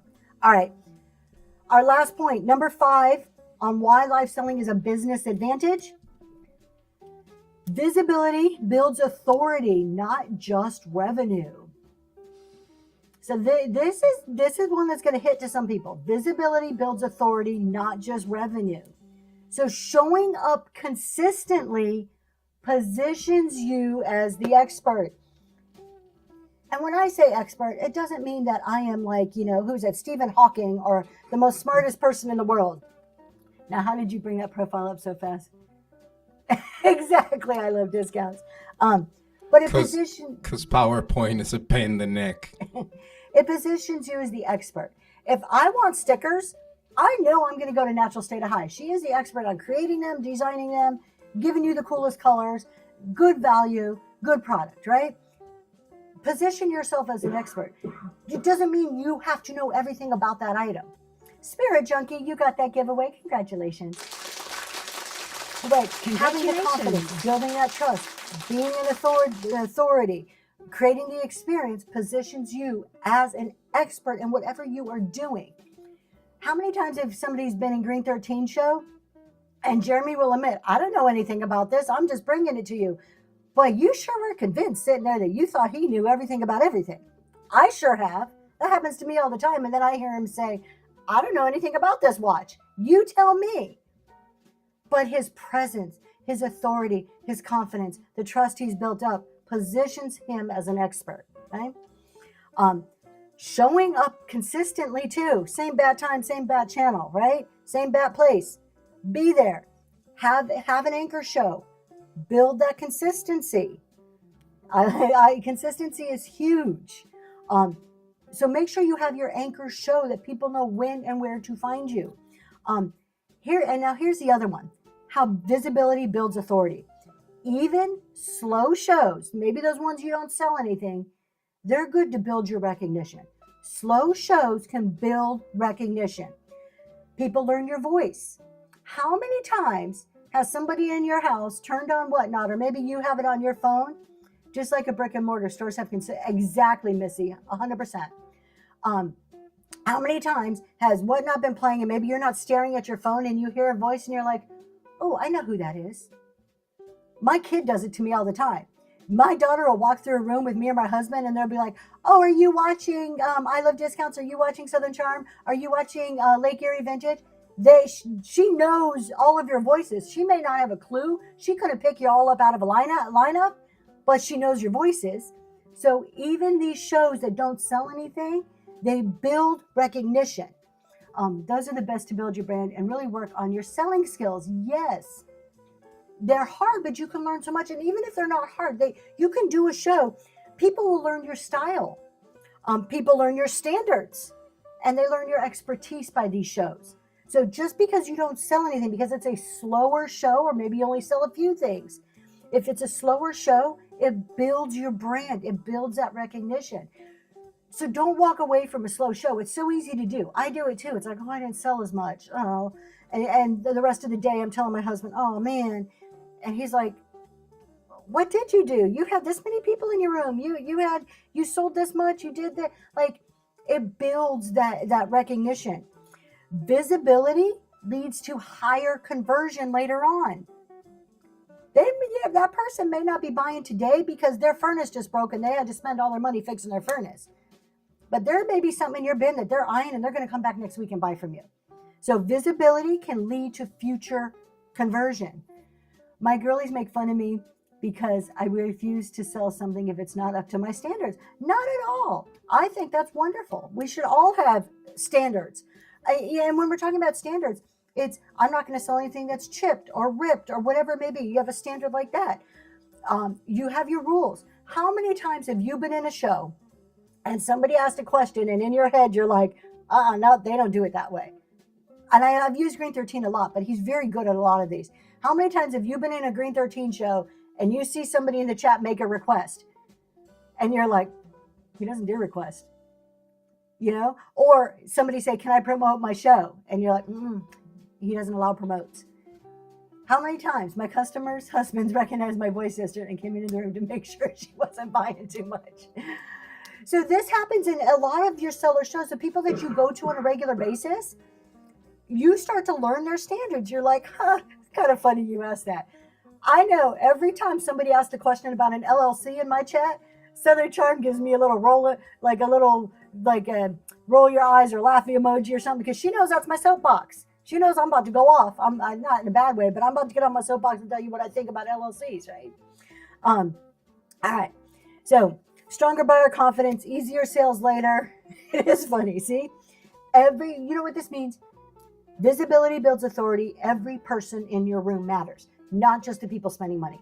Every person in your room matters. That's my biggest issue. I can't be consistent. I have reasons, but reasons don't build. Exactly. You have to find an anchor show. I think you could be all over the board anywhere else, but find an anchor show. Find that one day and time that you can commit to. Put it in your calendar. Schedule it like it's a freaking doctor's appointment that your life depends on, and be at that show every single week at the same time, the same day. That's what's going to help your growth. That's going to build that consistency.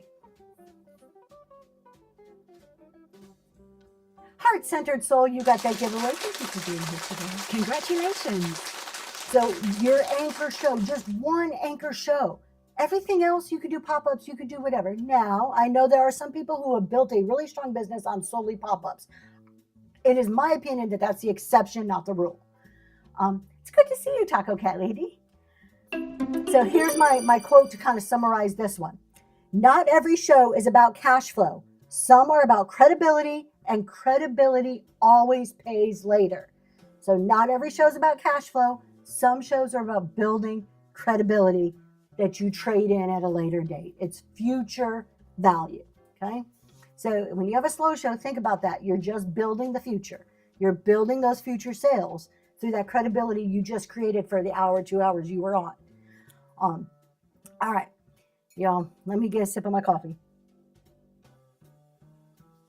We are going to transition over and talk about tax. So I've gone through 5 big key points, 5 key takeaways about the business side, about why live selling is a business advantage. And now we're going to talk a little bit about the IRS side and a little bit about the tax side about that. Now, we're not talking hobby versus business, but it kind of hints on that. So just kind of go with me here for a minute. So this is something a lot of us don't talk about, or when they do, sometimes not everybody. This is kind of my pet peeve on certain shows on whatnot. When I hear somebody giving tax advice, I'm like, first of all, my ears perk up because I'm like, is it good advice?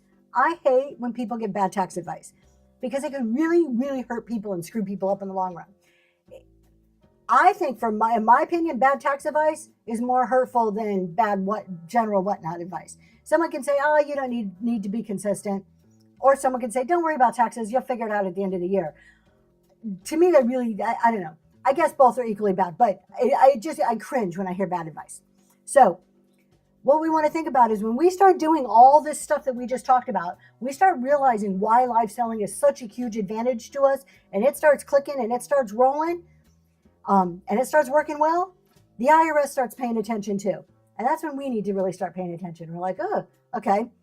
So bottom line, if you intend, and intend is the epitome of the word here. If you intend to earn money regularly, the IRS already considers you a business, whether you feel like one or not.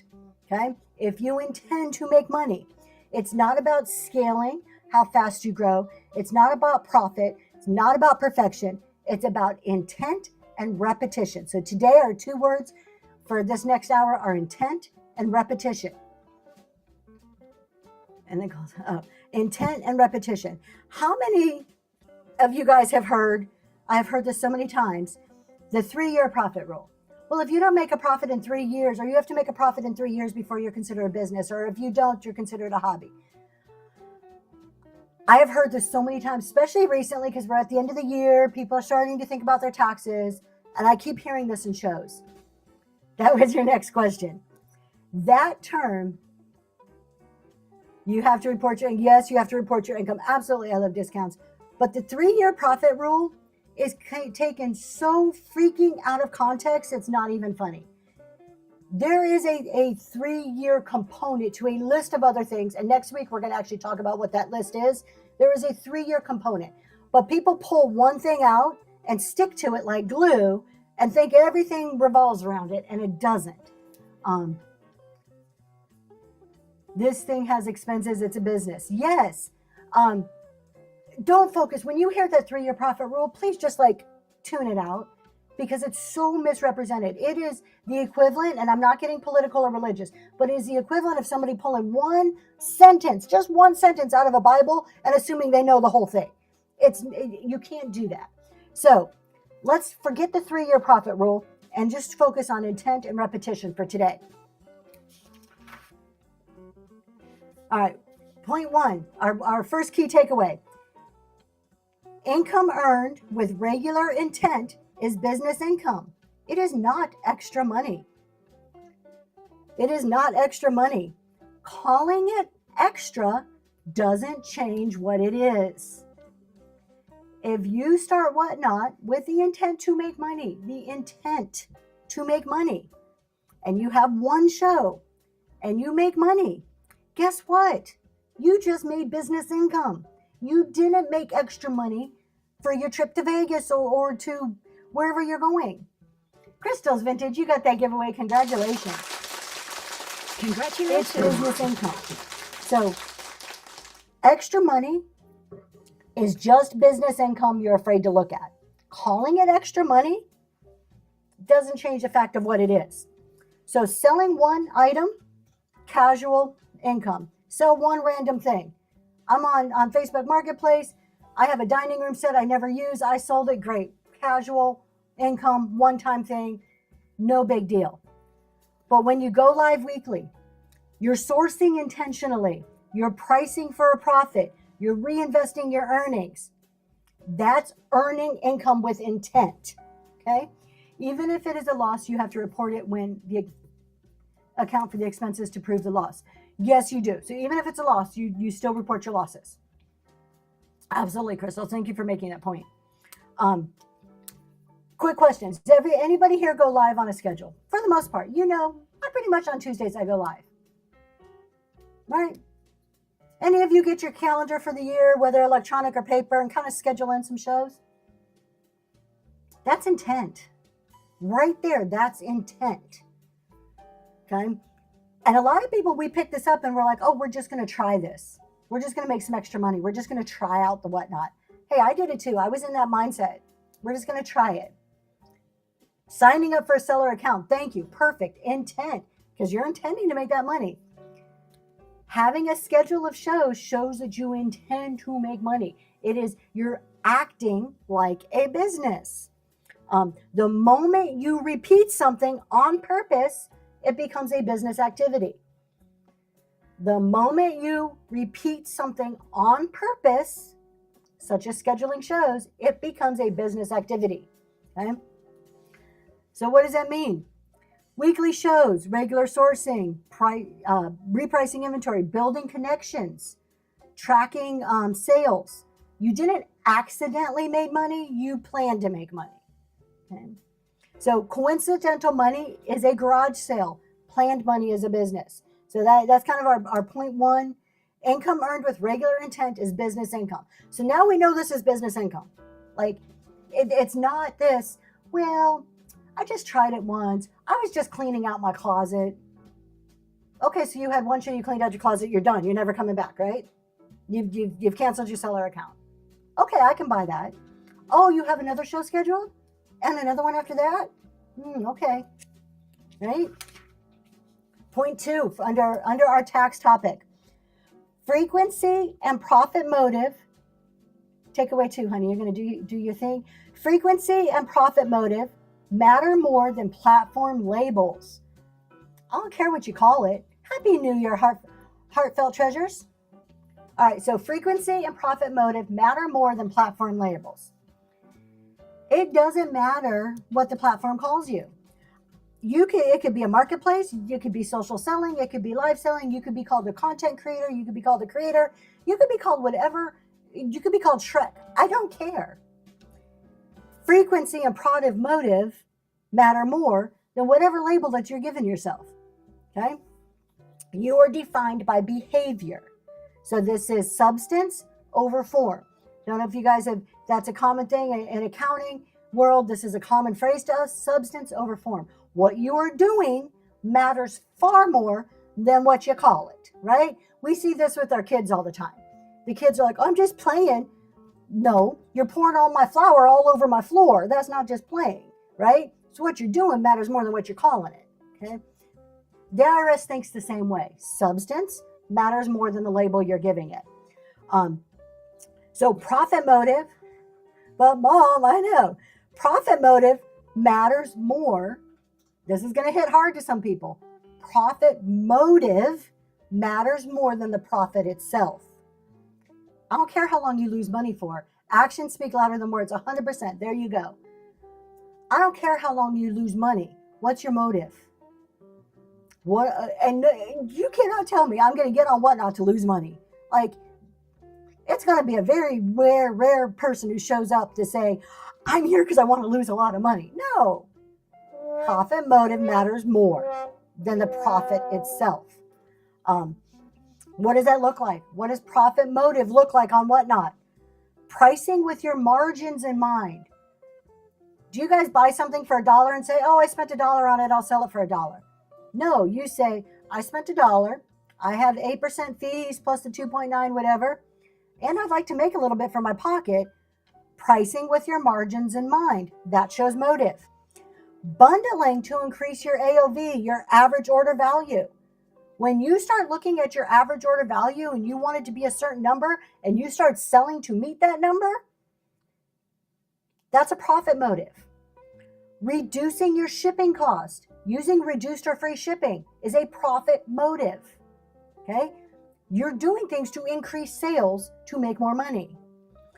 Learning from your slow sales, rewatching your shows to see how to be better to make more money shows a profit motive.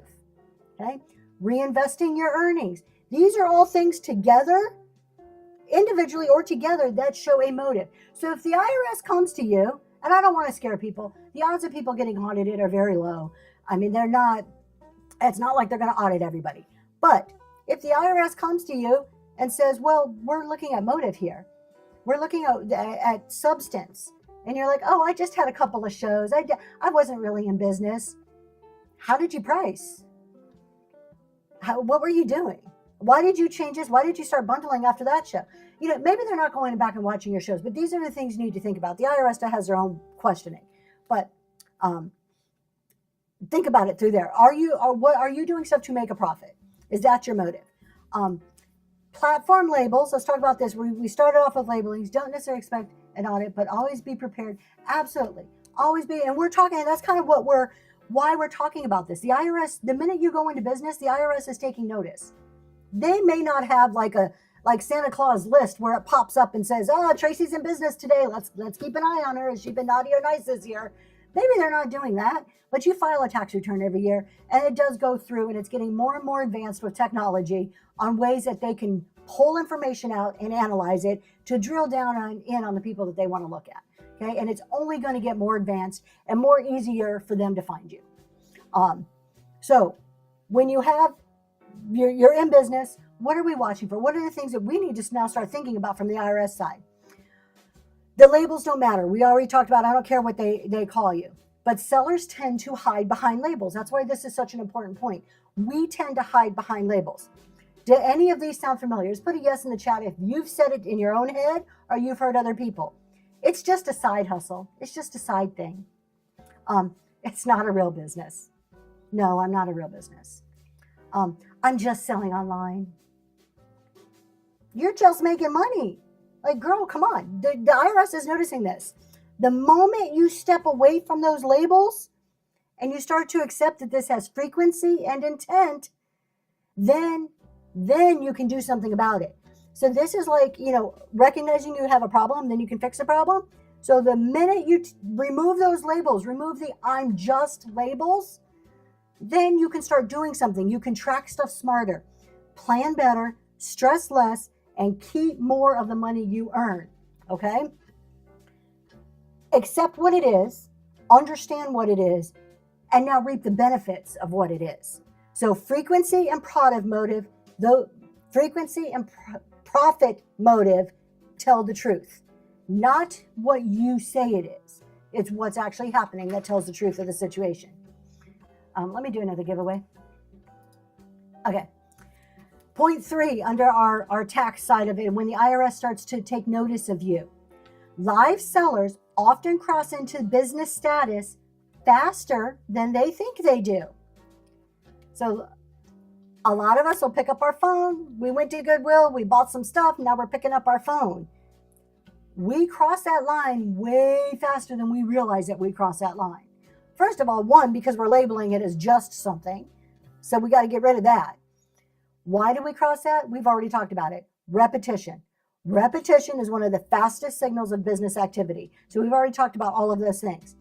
If you already know what you are selling next week, then you're already past the whole point of being casual. So if I already know that next week I'm selling vintage or jewelry, I'm past that point of being casual. Okay? So it's that repetition. You cross that line the minute you create that pattern. Preparation is intent. And Natural State of High hit on this earlier. Signing up for the seller's account. That is intent. Okay? You intend to make a profit. So preparation is also part of your intent. This happens well before your first sale. Well before you make any money, before you sell anything, before you hit the go live button. So this doesn't just happen when you hit go live. A lot of us think, well, I haven't sold anything. I haven't done anything yet. Okay, but let's look at what are you doing before you do that shows this intent, right? Business often starts before the income starts, and definitely well before it feels like a serious business, okay? None of this is based on feelings. The IRS does not care if you had your Wheaties and you feel strong and great that day. What they care about is what you're doing, okay? So live sellers prepare by sourcing with a show in mind. I may never have sold anything, but I love baby clothes, and I'm at Goodwill, and I just happen to see the cutest little baby outfits. And I'm like, oh, I can sell that. You have intent. Organizing stuff when you get home, like, oh, I'm going to put all these in the box because maybe someday I'm going to sell this. I think I'm going to sell this, right? Creating your titles, thumbnails, descriptions. You haven't sold a dang thing yet, but you're doing stuff that shows your intent to sell. Promoting shows ahead of time. Going into chat rooms saying, I'm about to sign up for my selling account. I think I'm going to have my first show. I want to do a first show, but I'm scared to have a first show. if you want to do a show, you probably already have been sourcing, you've been doing these other things, you have that intent going on. That's not accidental selling. This doesn't happen by accident. This is planned e-commerce. You have moved from accidental selling. You have moved from, I'm going to put the old baby toy on the curb with the free sign or $5 sign, to this is planned commerce. This is planned money at this point. Okay. And Whatnot makes this I don't want to call it a trap, but Whatnot makes it easy to think this is just for fun. All the platforms do, but we're going to talk Whatnot specifically right now. It's easy to think this isn't a business, especially at the very beginning, before you even sell anything. Whatnot makes it easy to think this isn't a business. They have built-in buyers. They integrate the payments for you. So all these things that you would be thinking about if you were a brick and mortar, you don't have to consider. They make it so easy to schedule a show. You click the little plus button. They make it easy to get fast payouts, establish marketing. These are all things that Whatnot provides to you that normally in a brick and mortar you would be having to figure out yourself. And it's very clear that there's an intent to do a business, right? But with Whatnot, one day you're buying stuff and the next day you're like, sign it up for your seller account, as Natural State of High said. Sign it up for that seller account. Because all these things, and you've crossed that line.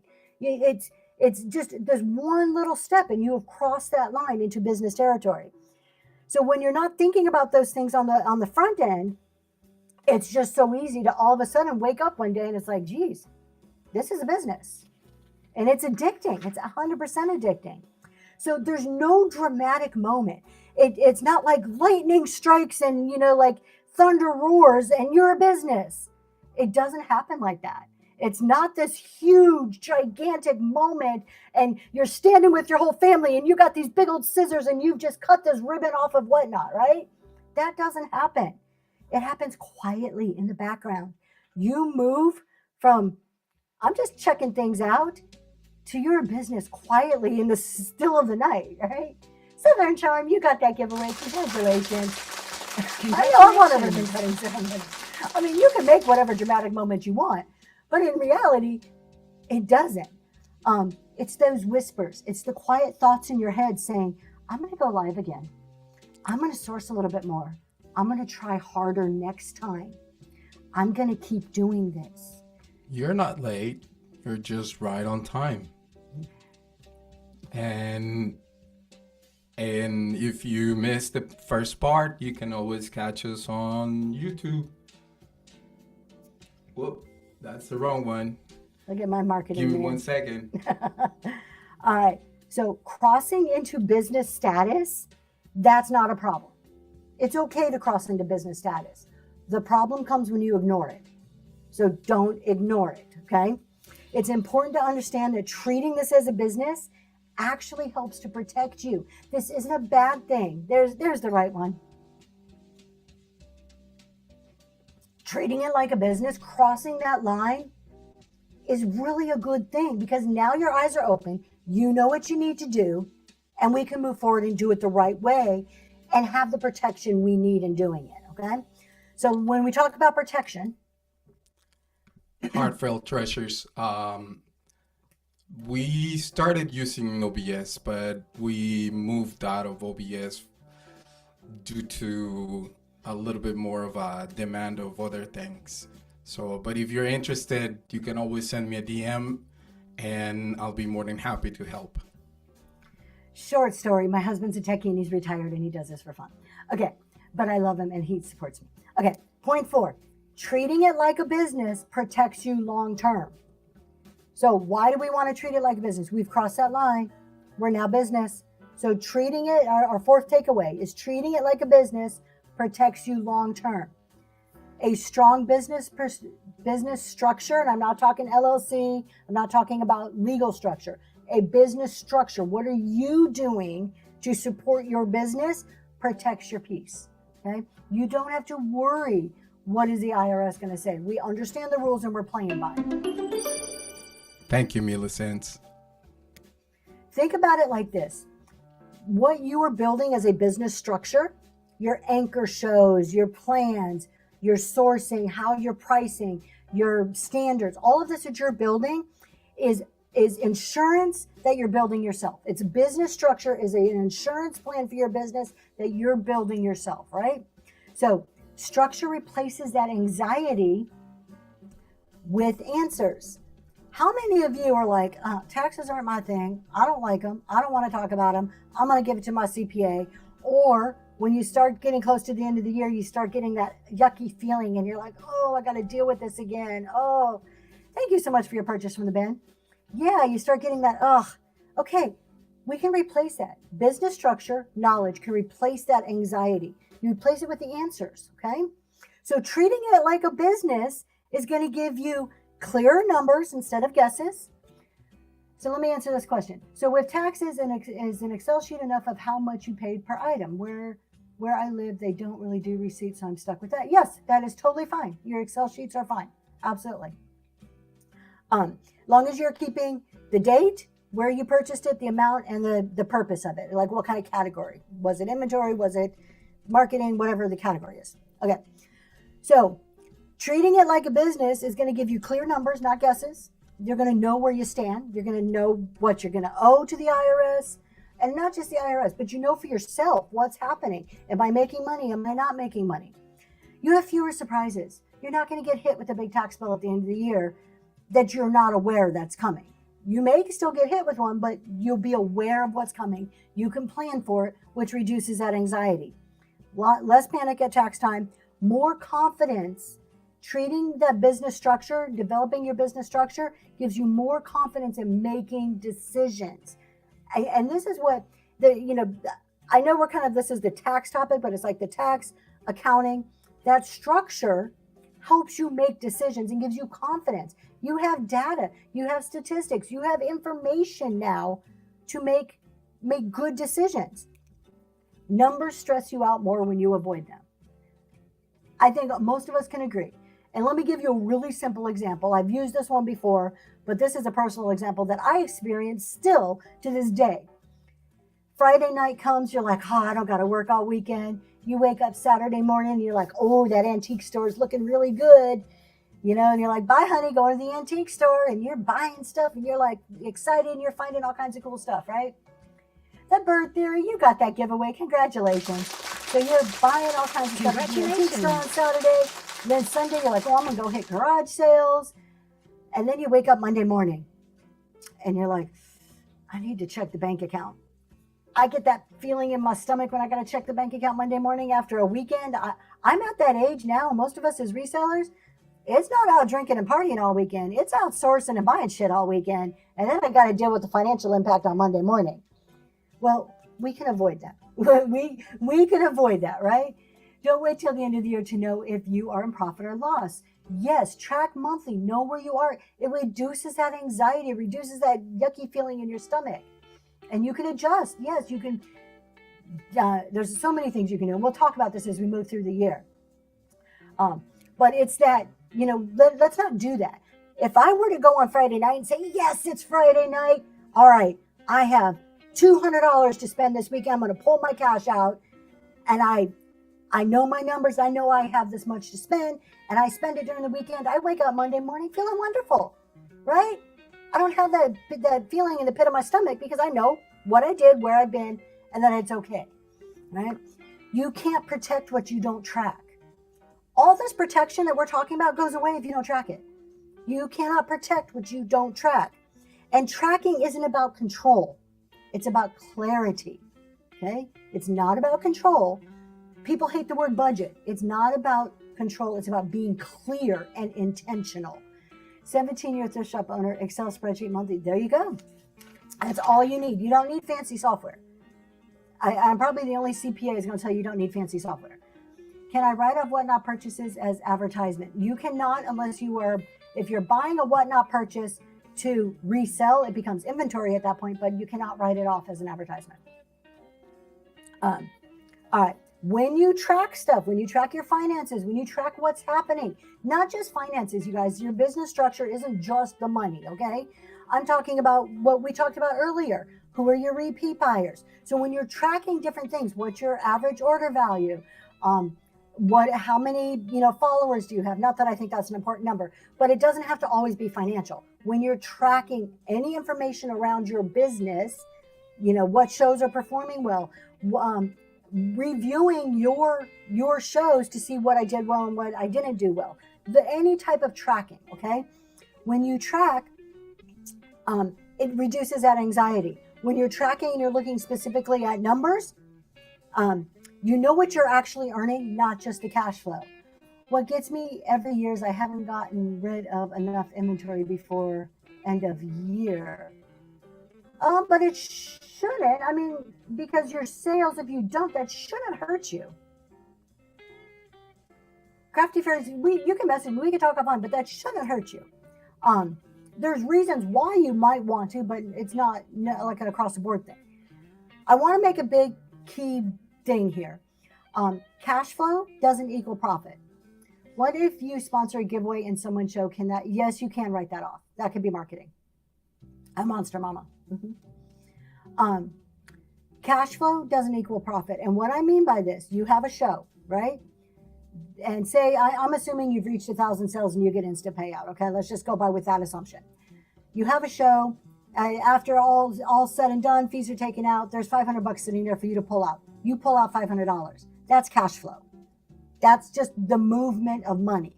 Okay, that does not mean $500 is your profit.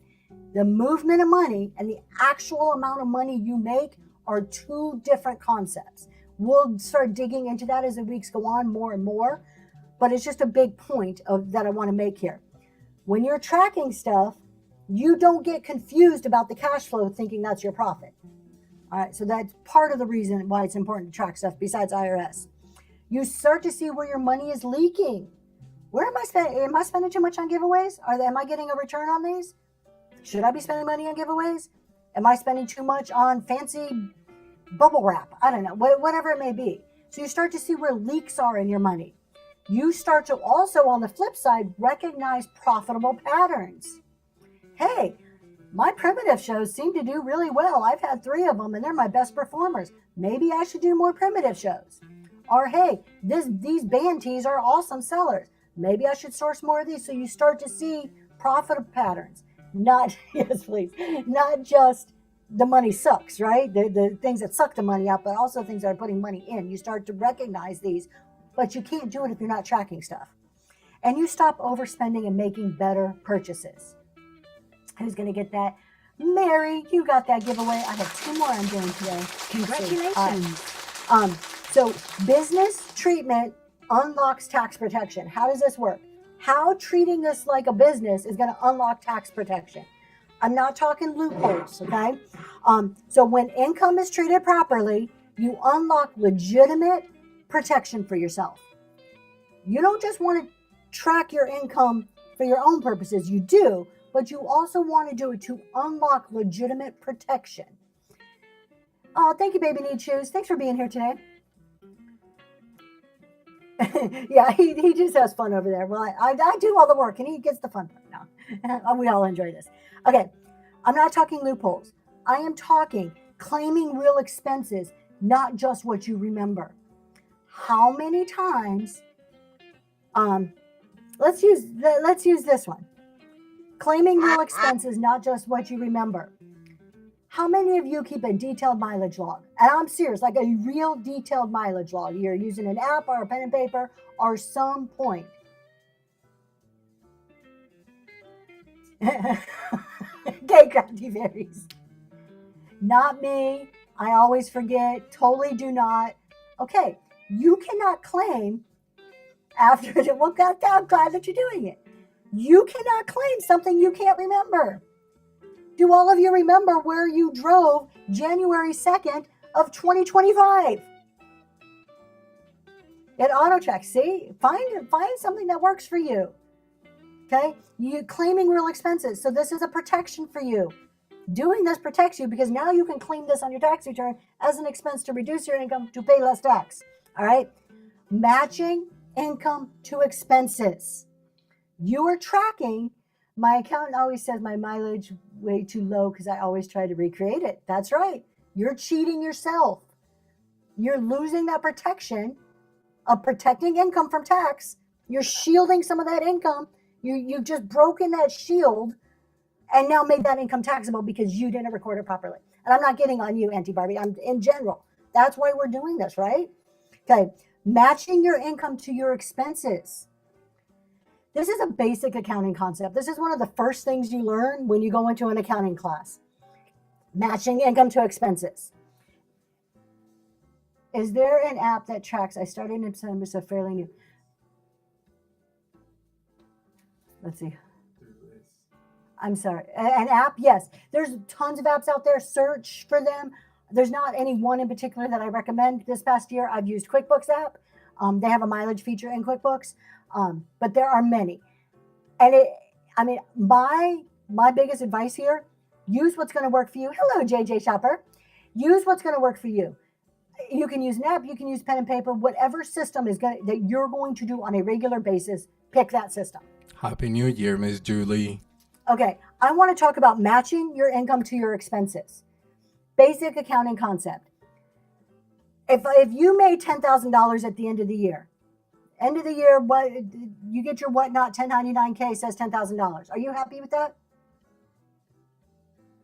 Is that enough information for you? I Love Discount says no. Do you want to know how much did it cost you to make that money? I'm right there with you. I love discounts. Add an extra zero. Yes, I Or would like two. a few more zeros. I want to know how much it cost me to make that 10K. Because if it cost me $9,999 to make $10,000, what in the hell did I do all year and why didn't I do it better? But if it cost me $2,000 to make $10,000, I'm doing something pretty damn good. Okay? Matching the expense to the income tells you that. All right? It helps you to reduce overpayments in the long run, and documenting your decisions. All this documentation, everything that we're doing here, you're leaving an audit trail.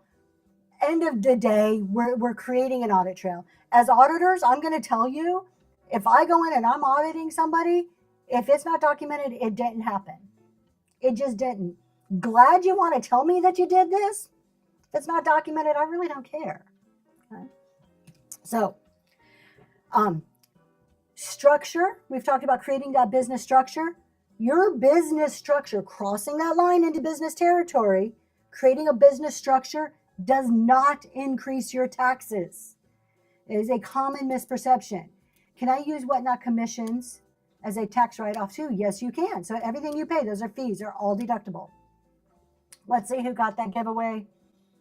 Collector's items for you. Congratulations. Thank you for being here. Congratulations. Sam Dog, no, I do not see your question. Try putting it in again. Sam Dog, if you use the word seller in your question, whatnot probably deleted it. So will whatnot show how much commission was taken? It does on their monthly reports and also the weekly reports. So there's a weekly report under your analytics, or not your analytics, your finance section. A weekly report is a spreadsheet you can download. I'm not too fond of it. You got to manipulate it some to really pull out the numbers in a usable format. But monthly, whatnot actually gives you a statement that's pretty darn good. So you should be keeping your own records and then pulling down a monthly statement from whatnot and kind of matching those two things up together and making sure that everything is kosher, that everything's in line between the two. I want to make the point here. Structure does not increase taxes. Being a business doesn't increase your taxes. Sam Dog, I'll get to your question. 1 second. It actually, having that structure actually prevents you from overpaying and underplanning. Is there a certain amount of money I had to make to file taxes? Yes. If you made at least $300, Sam Dog, you need to put that on a tax return. $300. Put it on a tax return. Is there a list of words somewhere that have used whatnot? No, not that I'm aware of about words they delete. We just know seller has been some glitch that's been happening for the last couple weeks. Is that always there? Nope, it's always there. You can actually go back and look at those reports, Northern Mitten. There is not, Mary, there is not a place to look at everything you bought that I'm aware of. You physically, under your activity, but there's not like a report that they give you. You have to like manually create that report by digging through your activity. Okay. So clarity about structure improves your confidence and your boundaries. How? Oh, you're very welcome. Thank you for being here. How does clarity about your structure improve your confidence and your boundaries? When sellers treat things too casually, when I have crossed that business line, but I'm still going to put my blinders on and not look at the business line, I'm going to underprice, I overwork, I say yes too much, and I feel guilty about money. I don't want those things to happen. So take the blinders off, knowing that this is a business, and we could price intentionally. We have clear boundaries built around a strategy, a business strategy and structure. We have confident decisions based on actual data, and we have less emotional selling. We don't want to sell emotionally, right? We take the emotion out of it, base everything on facts, even selling. Can I use the cost of goods purchased 2016 and 17 that I just sold this year? Yes, that's actually how it works. So those are actually, Joey, those are assets sitting on your books. When you sell those items, that becomes your expense. That becomes your cost of goods. You do not have to do fair market value. You can take the actual cost of what you paid for those because it's what you paid. It's not what the value is today. It's what you paid for those. If you bought an item 10 years ago and it's been sitting in your inventory, it's the cost you paid 10 years ago that goes into your cost of sales or cost of goods that becomes your expense when you sell the item. I would question why you have kept it for 10 years, but we won't go there. Okay. All right. Protection is not about today. It's about patterns. It's not just about what's happening right in this moment. Your protection is about a full pattern.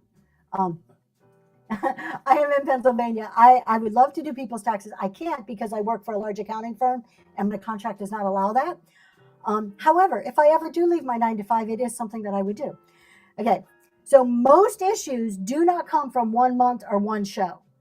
Issues come from patterns, repeated behavior that turns into a big problem. What if you don't track the cost of each item, just overall inventory? That's fine. You don't need each individual item. For the big picture, you need what you started with, what you bought, what you sold, and what you ended with. Y'all, this is what, January 2nd? If you have not taken an inventory, go to where you keep your stuff and add up. Get an inventory. Get the value of what you paid for everything. Right now, write it down. Your CPA will need that information, or you will need it when you're doing your tax return on whatever software you choose to use. It's the second. Add it back in, anything you've sold in the last 2 days. Make sure you have your December 31st inventory. It is not too late. We're only 2 days into the year. You have plenty of time to go and get this. Side note, but very important point. I did mine yesterday. I went through and made sure I had a good inventory count yesterday. It took me about 40 minutes. It's not that hard. Awesome, Dolphins. So it's not reportable until it's sold. It's not an expense until it's sold. We're going to get into this in future shows, but there's 2 different ways on your tax return that you can account for that inventory. Let's see who got this giveaway. Jenna, you got that giveaway. Thank you for being here. You can do the cash method and expense it right away, which I don't recommend. There could be reasons. Talk to your CPA on why that may be right for you. It's not something I would recommend. Or the most common way is when it is sold, it becomes the expense. It's an asset. It's just sitting there on your books as an asset until you sell it. Then it's the expense at that time. Okay. What I was talking about, protection is about patterns. So your issues come from years or months of not tracking stuff, or weeks. 10 shows in and you haven't tracked a dang thing. You've just missed 10 opportunities to better yourself and protect yourself.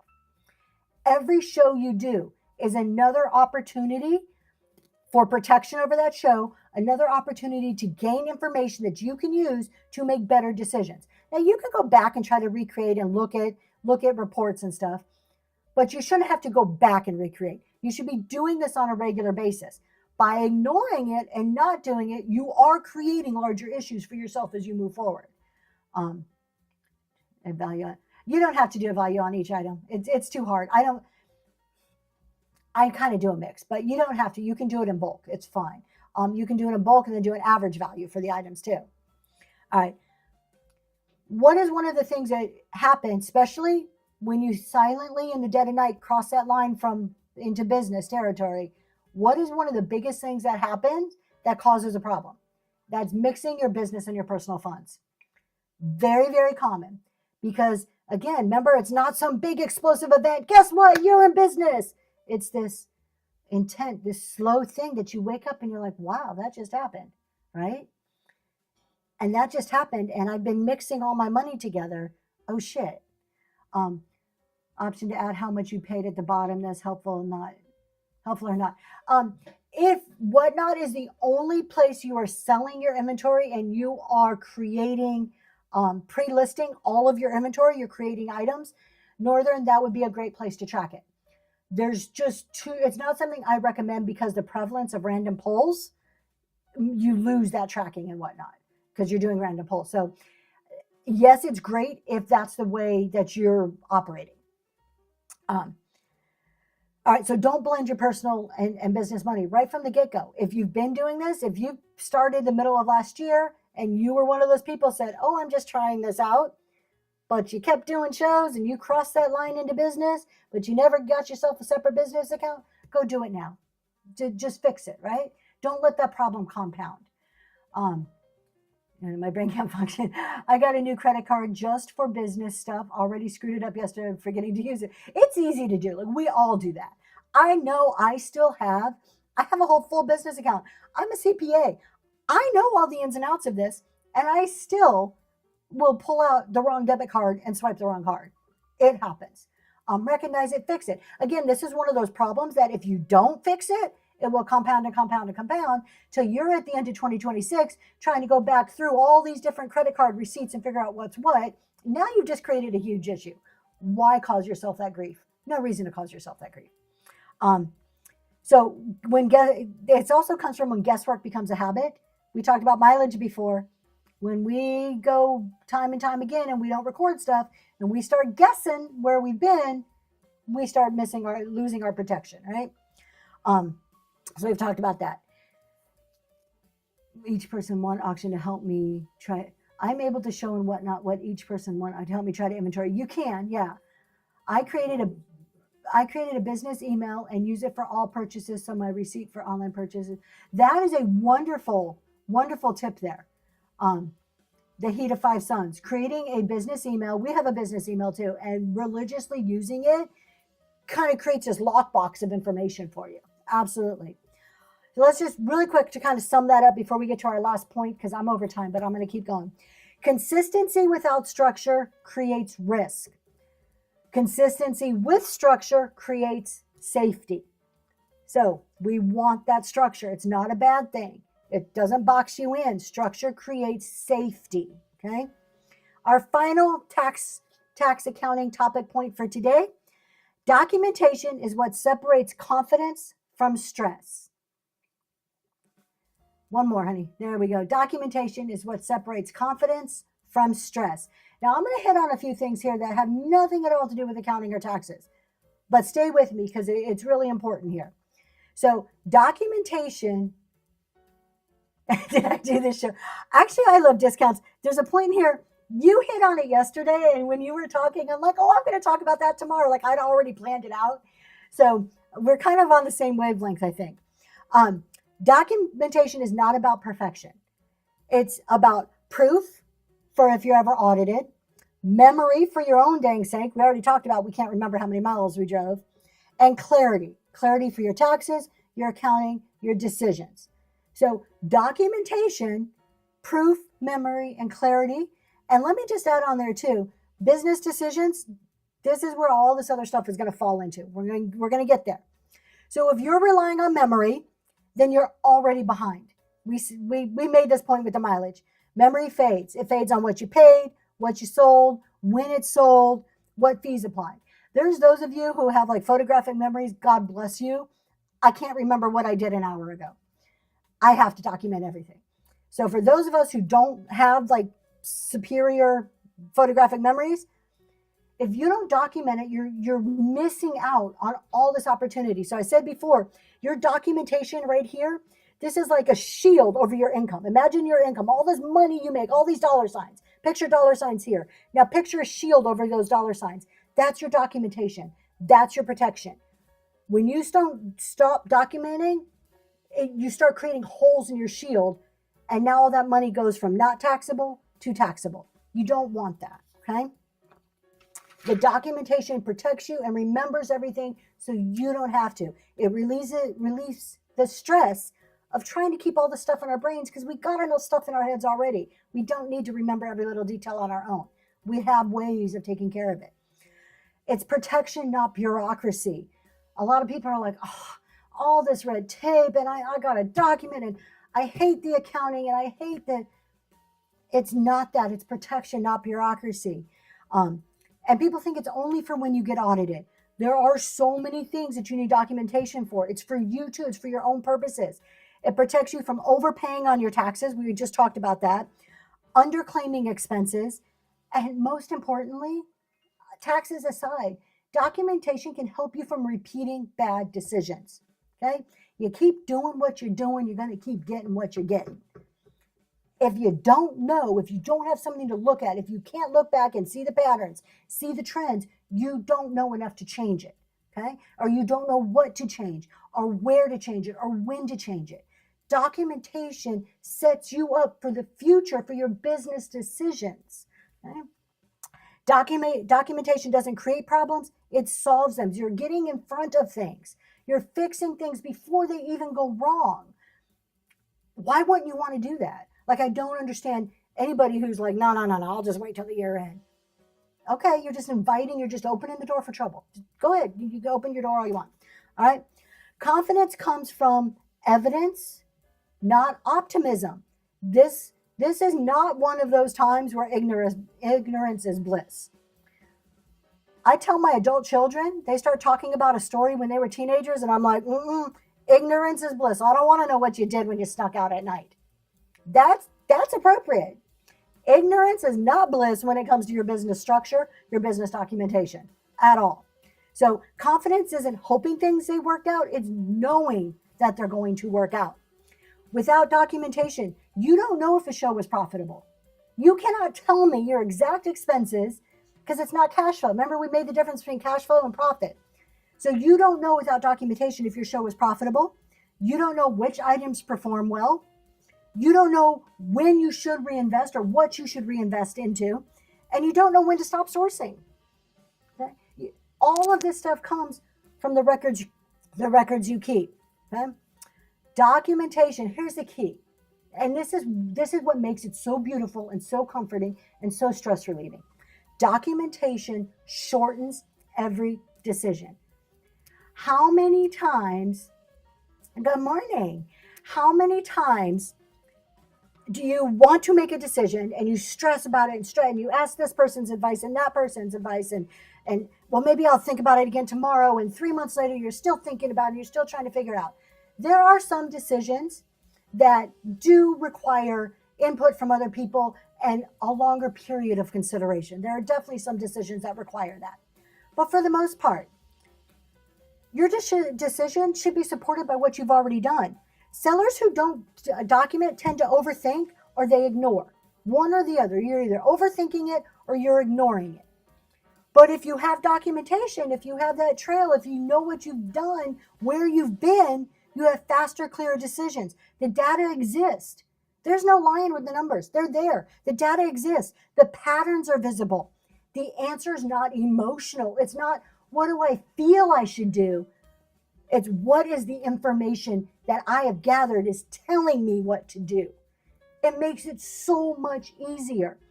I could be I know primitive. I love to sell primitive. It sells great for me. I know people love primitive. But if I'm not looking at my numbers, if I start to see that my primitive shows decline consistency in sales week after week after week, guess what's going away whether people love it or not? Is primitive, because obviously the numbers are telling me that they're not. People don't love it as much as I think they love it. And this becomes really important because you hear sellers all the time saying, sell what you love. Well, you get emotionally attached to things that you love. So you think they do better, or you make excuses for why they're not selling because you love them. Or you make an excuse for it will do better on a different platform. Well, it's really worth this much money. No, look at the numbers. Get rid of the emotional attachment and look at your data. I just found out about documenting and whatnot in the paid spot, so I'm trying to make sure before the show I put the Money paid for everything. There you go. So you have a way to document that. Um, let's go to a very simple. I just want to take whatnot out of it. I just want to give you the most simple explanation. But if I sell what I love, I want to keep it and have a safe. There you go. See, it creates a whole other anxiety problem. I'm with you. Every time I go sourcing, I come home, I'm like, oop, that one's for me. And my husband's like, nope. I just see him shaking his head. Okay, I'm going to give you an example that is like the simplest example ever known to mankind. You wake up in the morning, middle of winter. You're not sure if it's, how cold it is outside because our weather's been crazy here. And you're like, oh, I got to go out. Should I wear a coat today? What's the first thing you do? Hey, Alexa, tell me what the weather is. That's what you do, right? We check the data. We check the data for simple little decisions on whether we should wear a coat, but yet we're adverse to checking data on the big decisions we need to make for our business. It makes no sense. That's my rant. I went off on that one.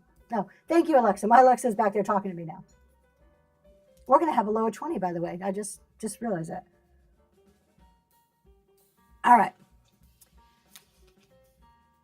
I want to talk about, I have 1,000 different items purchased for inventory, but no inventory. Wait, hold on. I have 1,000 different items for but I only used one credit card. Guess I'm screwed. You have Alexa, stop. It's going off because I said its name. I'm not sure what you're saying there. Kelly, try to clarify that a little bit. I'm not sure if I'm understanding your question. I wish my husband would stop trying to use me as his personal weather channel and ask his phone like a normal person. There you go. Most sellers stress, oh, but not on paper. Get them on paper. Go back through and recreate. At this point, so you didn't do it all year. That's okay. Recreate, and now you know better moving forward. You're not screwed. Just recreate. It's going to take time and effort at this point. Okay. All right. Stress. Most seller stress shows up at predictable moments. So we're talking about documentation and your stress level, right? Tax season. Everybody gets stressed around now. Okay. We already talked about all these different ways, keeping your documentation, how that's going to help. Here's another time that documentation, because I said at the very beginning, my love, he's over there and wants to say something. Go ahead. Dreaming. That just means your husband trusts you very much. Yes. Okay. I like to think regrading is what's freaking me out, but we have time before we file making a priority. Yep. Get it done. Absolutely. Just get it done. Okay. I talked earlier about documentation isn't just accounting and tax, right? Let's get into some of this. Documentation affects so many other things. What about platform changes? If you haven't documented where you've been, including accounting and tax numbers, but we're just talking about if the platform changes, you don't have a strategy, you haven't written down what your goals, what your business plan is. And I am not one to tell you have to make a multi-page business plan, but you should have some structure in your head, some idea. Jot down a few notes, make a few bullet points. If you haven't done any of this thoughtful planning, documentation, and the platform changes, anything with whatnot changes, maybe you haven't diversified enough. You're not ready for platform changes. You're too dependent on features within whatnot that may go away, and you have no plan for that. This is documentation that may have nothing to do with tax and accounting, but that you will need. What happens if they, whatnot removes the marketplace bin, takes the bin away? Are you prepared for the bin to go away? Is your business set up like that?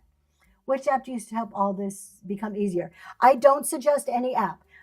There are a million apps out there. There's QuickBooks, there's Reseller Genie, are two of the biggest ones. There's pen and paper. What I suggest is you find what works for you and that you're going to do on a consistent basis. If you're a techie person, an app may be the answer. If you're like low key, I'd rather keep a notebook and a pen, that's probably your best answer. It could be an Excel spreadsheet. So whatever works for you is what I recommend. No, thank you, honey. Platform changes. If you don't have a plan for changes, if you haven't documented a structure, a strategy, and we're going back to how documentation reduces your stress, not just for taxes, you're screwed. You don't know how to accept. Bloops went away. Not that people created their business around bloops, but bloops went away and people freaked out. What not constantly changes the mystery games. If your business is built around mystery games, I hope you're thinking, how can your business exist without mystery games also? This is just one example of how documentation also helps in things that aren't accounting and tax purposes. Here's the other thing, life interruptions. Now you're going to be like, Tracy, how in the heck does this apply? Well, hear me out. When you have new schedules, new jobs, kids doing things, spouses doing things, maybe a sickness, maybe parents' sickness, you have all these things, maybe a marriage, a divorce, bought a new house, all these big life things that happen. Having proper documentation in your business makes it easier to deal with those things. How does that work? Let me turn my page and get to my notes. I'm going to tell you how that works. One, if you have a defined business strategy, a business direction, parameters that your business operates under, you can comfortably not be the one to have to make every single freaking decision and go handle whatever life throws at you. Okay? If you have a plan, if I have a business plan, hey, if something happens in life, I'm going to pull back on these 3 shows and I'm only going to keep this 1 show. If you have something, contingency plans, real businesses, big businesses, brick and mortar businesses, do you know what they have? They have hurricane plans. They have natural disaster plans. Why? Not just because it's some fun exercise that they want to do. They do this so they can continue to operate their business while they deal with that major crisis that's happening on the outside. Okay? You having these plans in place can allow you, give you less stress and more freedom to deal with these major life things that are happening on the outside and not have it disrupt your business completely. Now, does your business maybe have to scale back or whatever? Possibly. But if you don't have a plan in place, what's going to happen? The hurricane's going to come through, some major life thing, spouse gets really sick and you're still trying to do 4 shows a week. But if I know my spouse is really sick, he has to go into the hospital, I'm going to scale back to 1 show a week. I have a plan in place. Okay, if this happens, this is what I'm doing. I'm good. I can handle that, right? Okay. The other part of it here. Most business stress is delayed reaction to poor or no documentation. Kind of sums it up there. Most of your business stress is a delayed reaction to poor or no documentation. We talked about strategy a little bit. Let me talk a little bit more about strategy. Defining where you're going, defining contingency moments. How are you going to get there? This is writing your goals and the steps it takes to get them. Plain and simple. How are you going to measure that? Very kind of basic. Everybody and their brother has been talking about goals this past week. Here's the one most people aren't talking about. This is where documentation comes in that really affects you. Exactly where I am right now. Knew in advance that I would be taking a break from doing live shows. And Cynthia, did you plan for it? Were you like, hey, this is happening. This is what I'm going to do. And you can plan for the unknown. You can still have some contingency plan for the unknown. And I'm sure that you're a lot less stressed about it because you knew what was going to happen, right? Okay. Think about this. Not all of us have it, but most of us want to grow, and growth necessitates hiring people most of the time. Okay. So we talk about employees. What do I hear with employees? I want to grow. I want to hire a shipper, or I want to hire somebody to stream for me, or I want to hire somebody to pack or do whatever it may be. Okay. I hear they're hard to find. They don't perform. Okay. These are 2 big things. I pay them. They don't perform. They mess everything up. They don't know how to ship. They don't show up, whatever it is. Okay. There's some human element that you're never going to change. Some human element that you have zero control over. Put that aside for a second. What are you doing as far as documentation to help your employees? What are you doing for them? Do you have, and I wrote it out, do you have clear, documented job responsibilities? Yes. What are you doing to help them be successful? Do you have documented job responsibilities? Do they even know what they are responsible for? Have you written this down? Have you documented this? What about competencies? I want to step back to the WIFM. Every adult needs a reason. Every adult needs to know what's in it for them. Your employees want to know the competencies. They want to know their job responsibilities. Do you have written down processes and procedures? Even if it's a poster that says when you pack a box, these are the steps you go through. That's just all employees. As a manager, it's just so hard to know how someone will actually perform, but having processes gives you something to lean on. 100%. You can't expect, are you just telling them like, oh, hey, welcome to the team. All right, here's a bunch of boxes. If it's fragile or breakable, make sure you wrap it in a lot of bubble wrap, pack it up really good, okay? Or do you actually have maybe some charts or something written out, how to pack a vase, how to do this? You need this in order to grow. This is documentation that affects your business and makes your employees successful. That has nothing at all to do with tax and accounting. So, this kind of like just a big point to me that people think about documenting. I write job aids and process my job all the time, step by step. It helps people so much. 100% it does. And they want to know. There's comfort to your employees. Let's do this. We talked at the very beginning of this 2 hours about how we are building trust with our buyers, right? Our buyers trust us. Why do our buyers trust us? We give them all the details. We show them the item. We said the size, any call outs. That's building trust. We're giving them the information. Why do we not do that for our employees? Why are you not giving all that same information, but you expect your employees to blindly trust you and to follow your lead? They're not going to.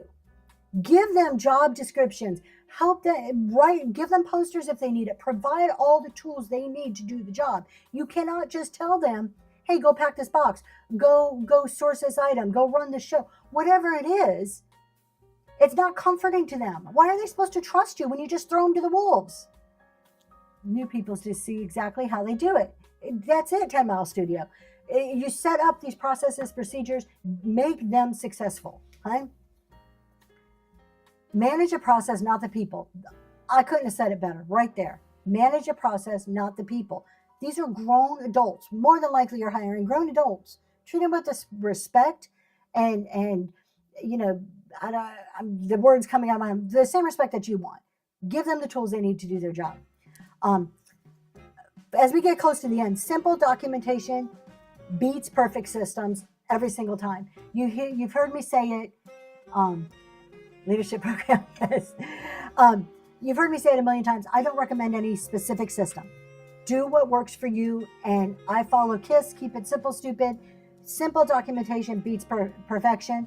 Do what works for you. Find what you're going to actually continue to do. That fancy computer system may look really cool and have a ton of bells and whistles. Are you going to use it? Or are you more likely just to use a spreadsheet? Find the system that works for you. You don't need all the fancy stuff. What you do need to do is be consistent, have a single place, and make it a habit. That's all you need to do. So find whatever's going to fit into consistency in one place, and it's a habit. So messy and consistent beats clean and avoided. Messy and consistent beats clean and avoided, okay? Don't stress over the documentation. Something is better than nothing. Do what you can to prevent just creating problems as you move along. All right, y'all. We are coming to the end here. If you have questions, throw them in. I got just a couple more quick thoughts here, and we're going to go find somebody to raid. Thank you so much. I'm going to tell you, for anybody who's come in late, I do have these books in the bin. These books follow my weekly talk shows. So there's also a PDF version in the bin if you're interested. But each week, there's calendars in there, but each week we'll follow the key points where you can put notes if you want, or thoughts on how it applies to you. And then on the last page is a reflections, which I don't talk about during the show, but it asks pointed questions just to give you unique ways to think about your business on how it might apply. So if you're interested, books or PDFs are in the bin. So in closing, live selling, just 3 key points to kind of wrap up everything we've talked about today. Live selling is powerful because it's personal. So at the very beginning, we talked about the power and the advantage of live selling. And when done consistently, it becomes a real business, and that's a good thing. Confidence comes from understanding the rules, not avoiding them. Those 3 points kind of wrap up everything we've talked about today. So your kind of takeaway, your big thing, what I want all of you to do is this week, just think about this. Notice where you are already operating like a business. That awareness will change everything. So just think about it. Where are you operating like a business? Are you aware of that? And see how that starts changing your perspective on what you're doing. Next week, we are going to do our first hour is going to be on going from reseller to CEO. So our first hour is usually our business hour. We're going to talk about from going from a reseller to a CEO. And the second hour, we're really going to dive deep into hobby versus business mindset versus hobby mindset. So that's what's happening next Friday. Tomorrow, I have my primitive collection, 4 o'clock. I hope to see you guys there. And thank you guys so much for hanging out. We are going to go and raid because I am over time. I'm off work today, but I have a ton of house stuff I'm going to take care of. So thank you guys for hanging out. Let's go see who's on.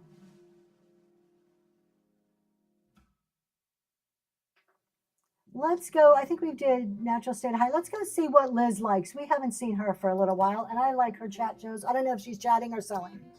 She's selling. She has some great soap. Let's go see her. All right. Let's see. Are you going to do the closing, my love? Honey, what are you doing?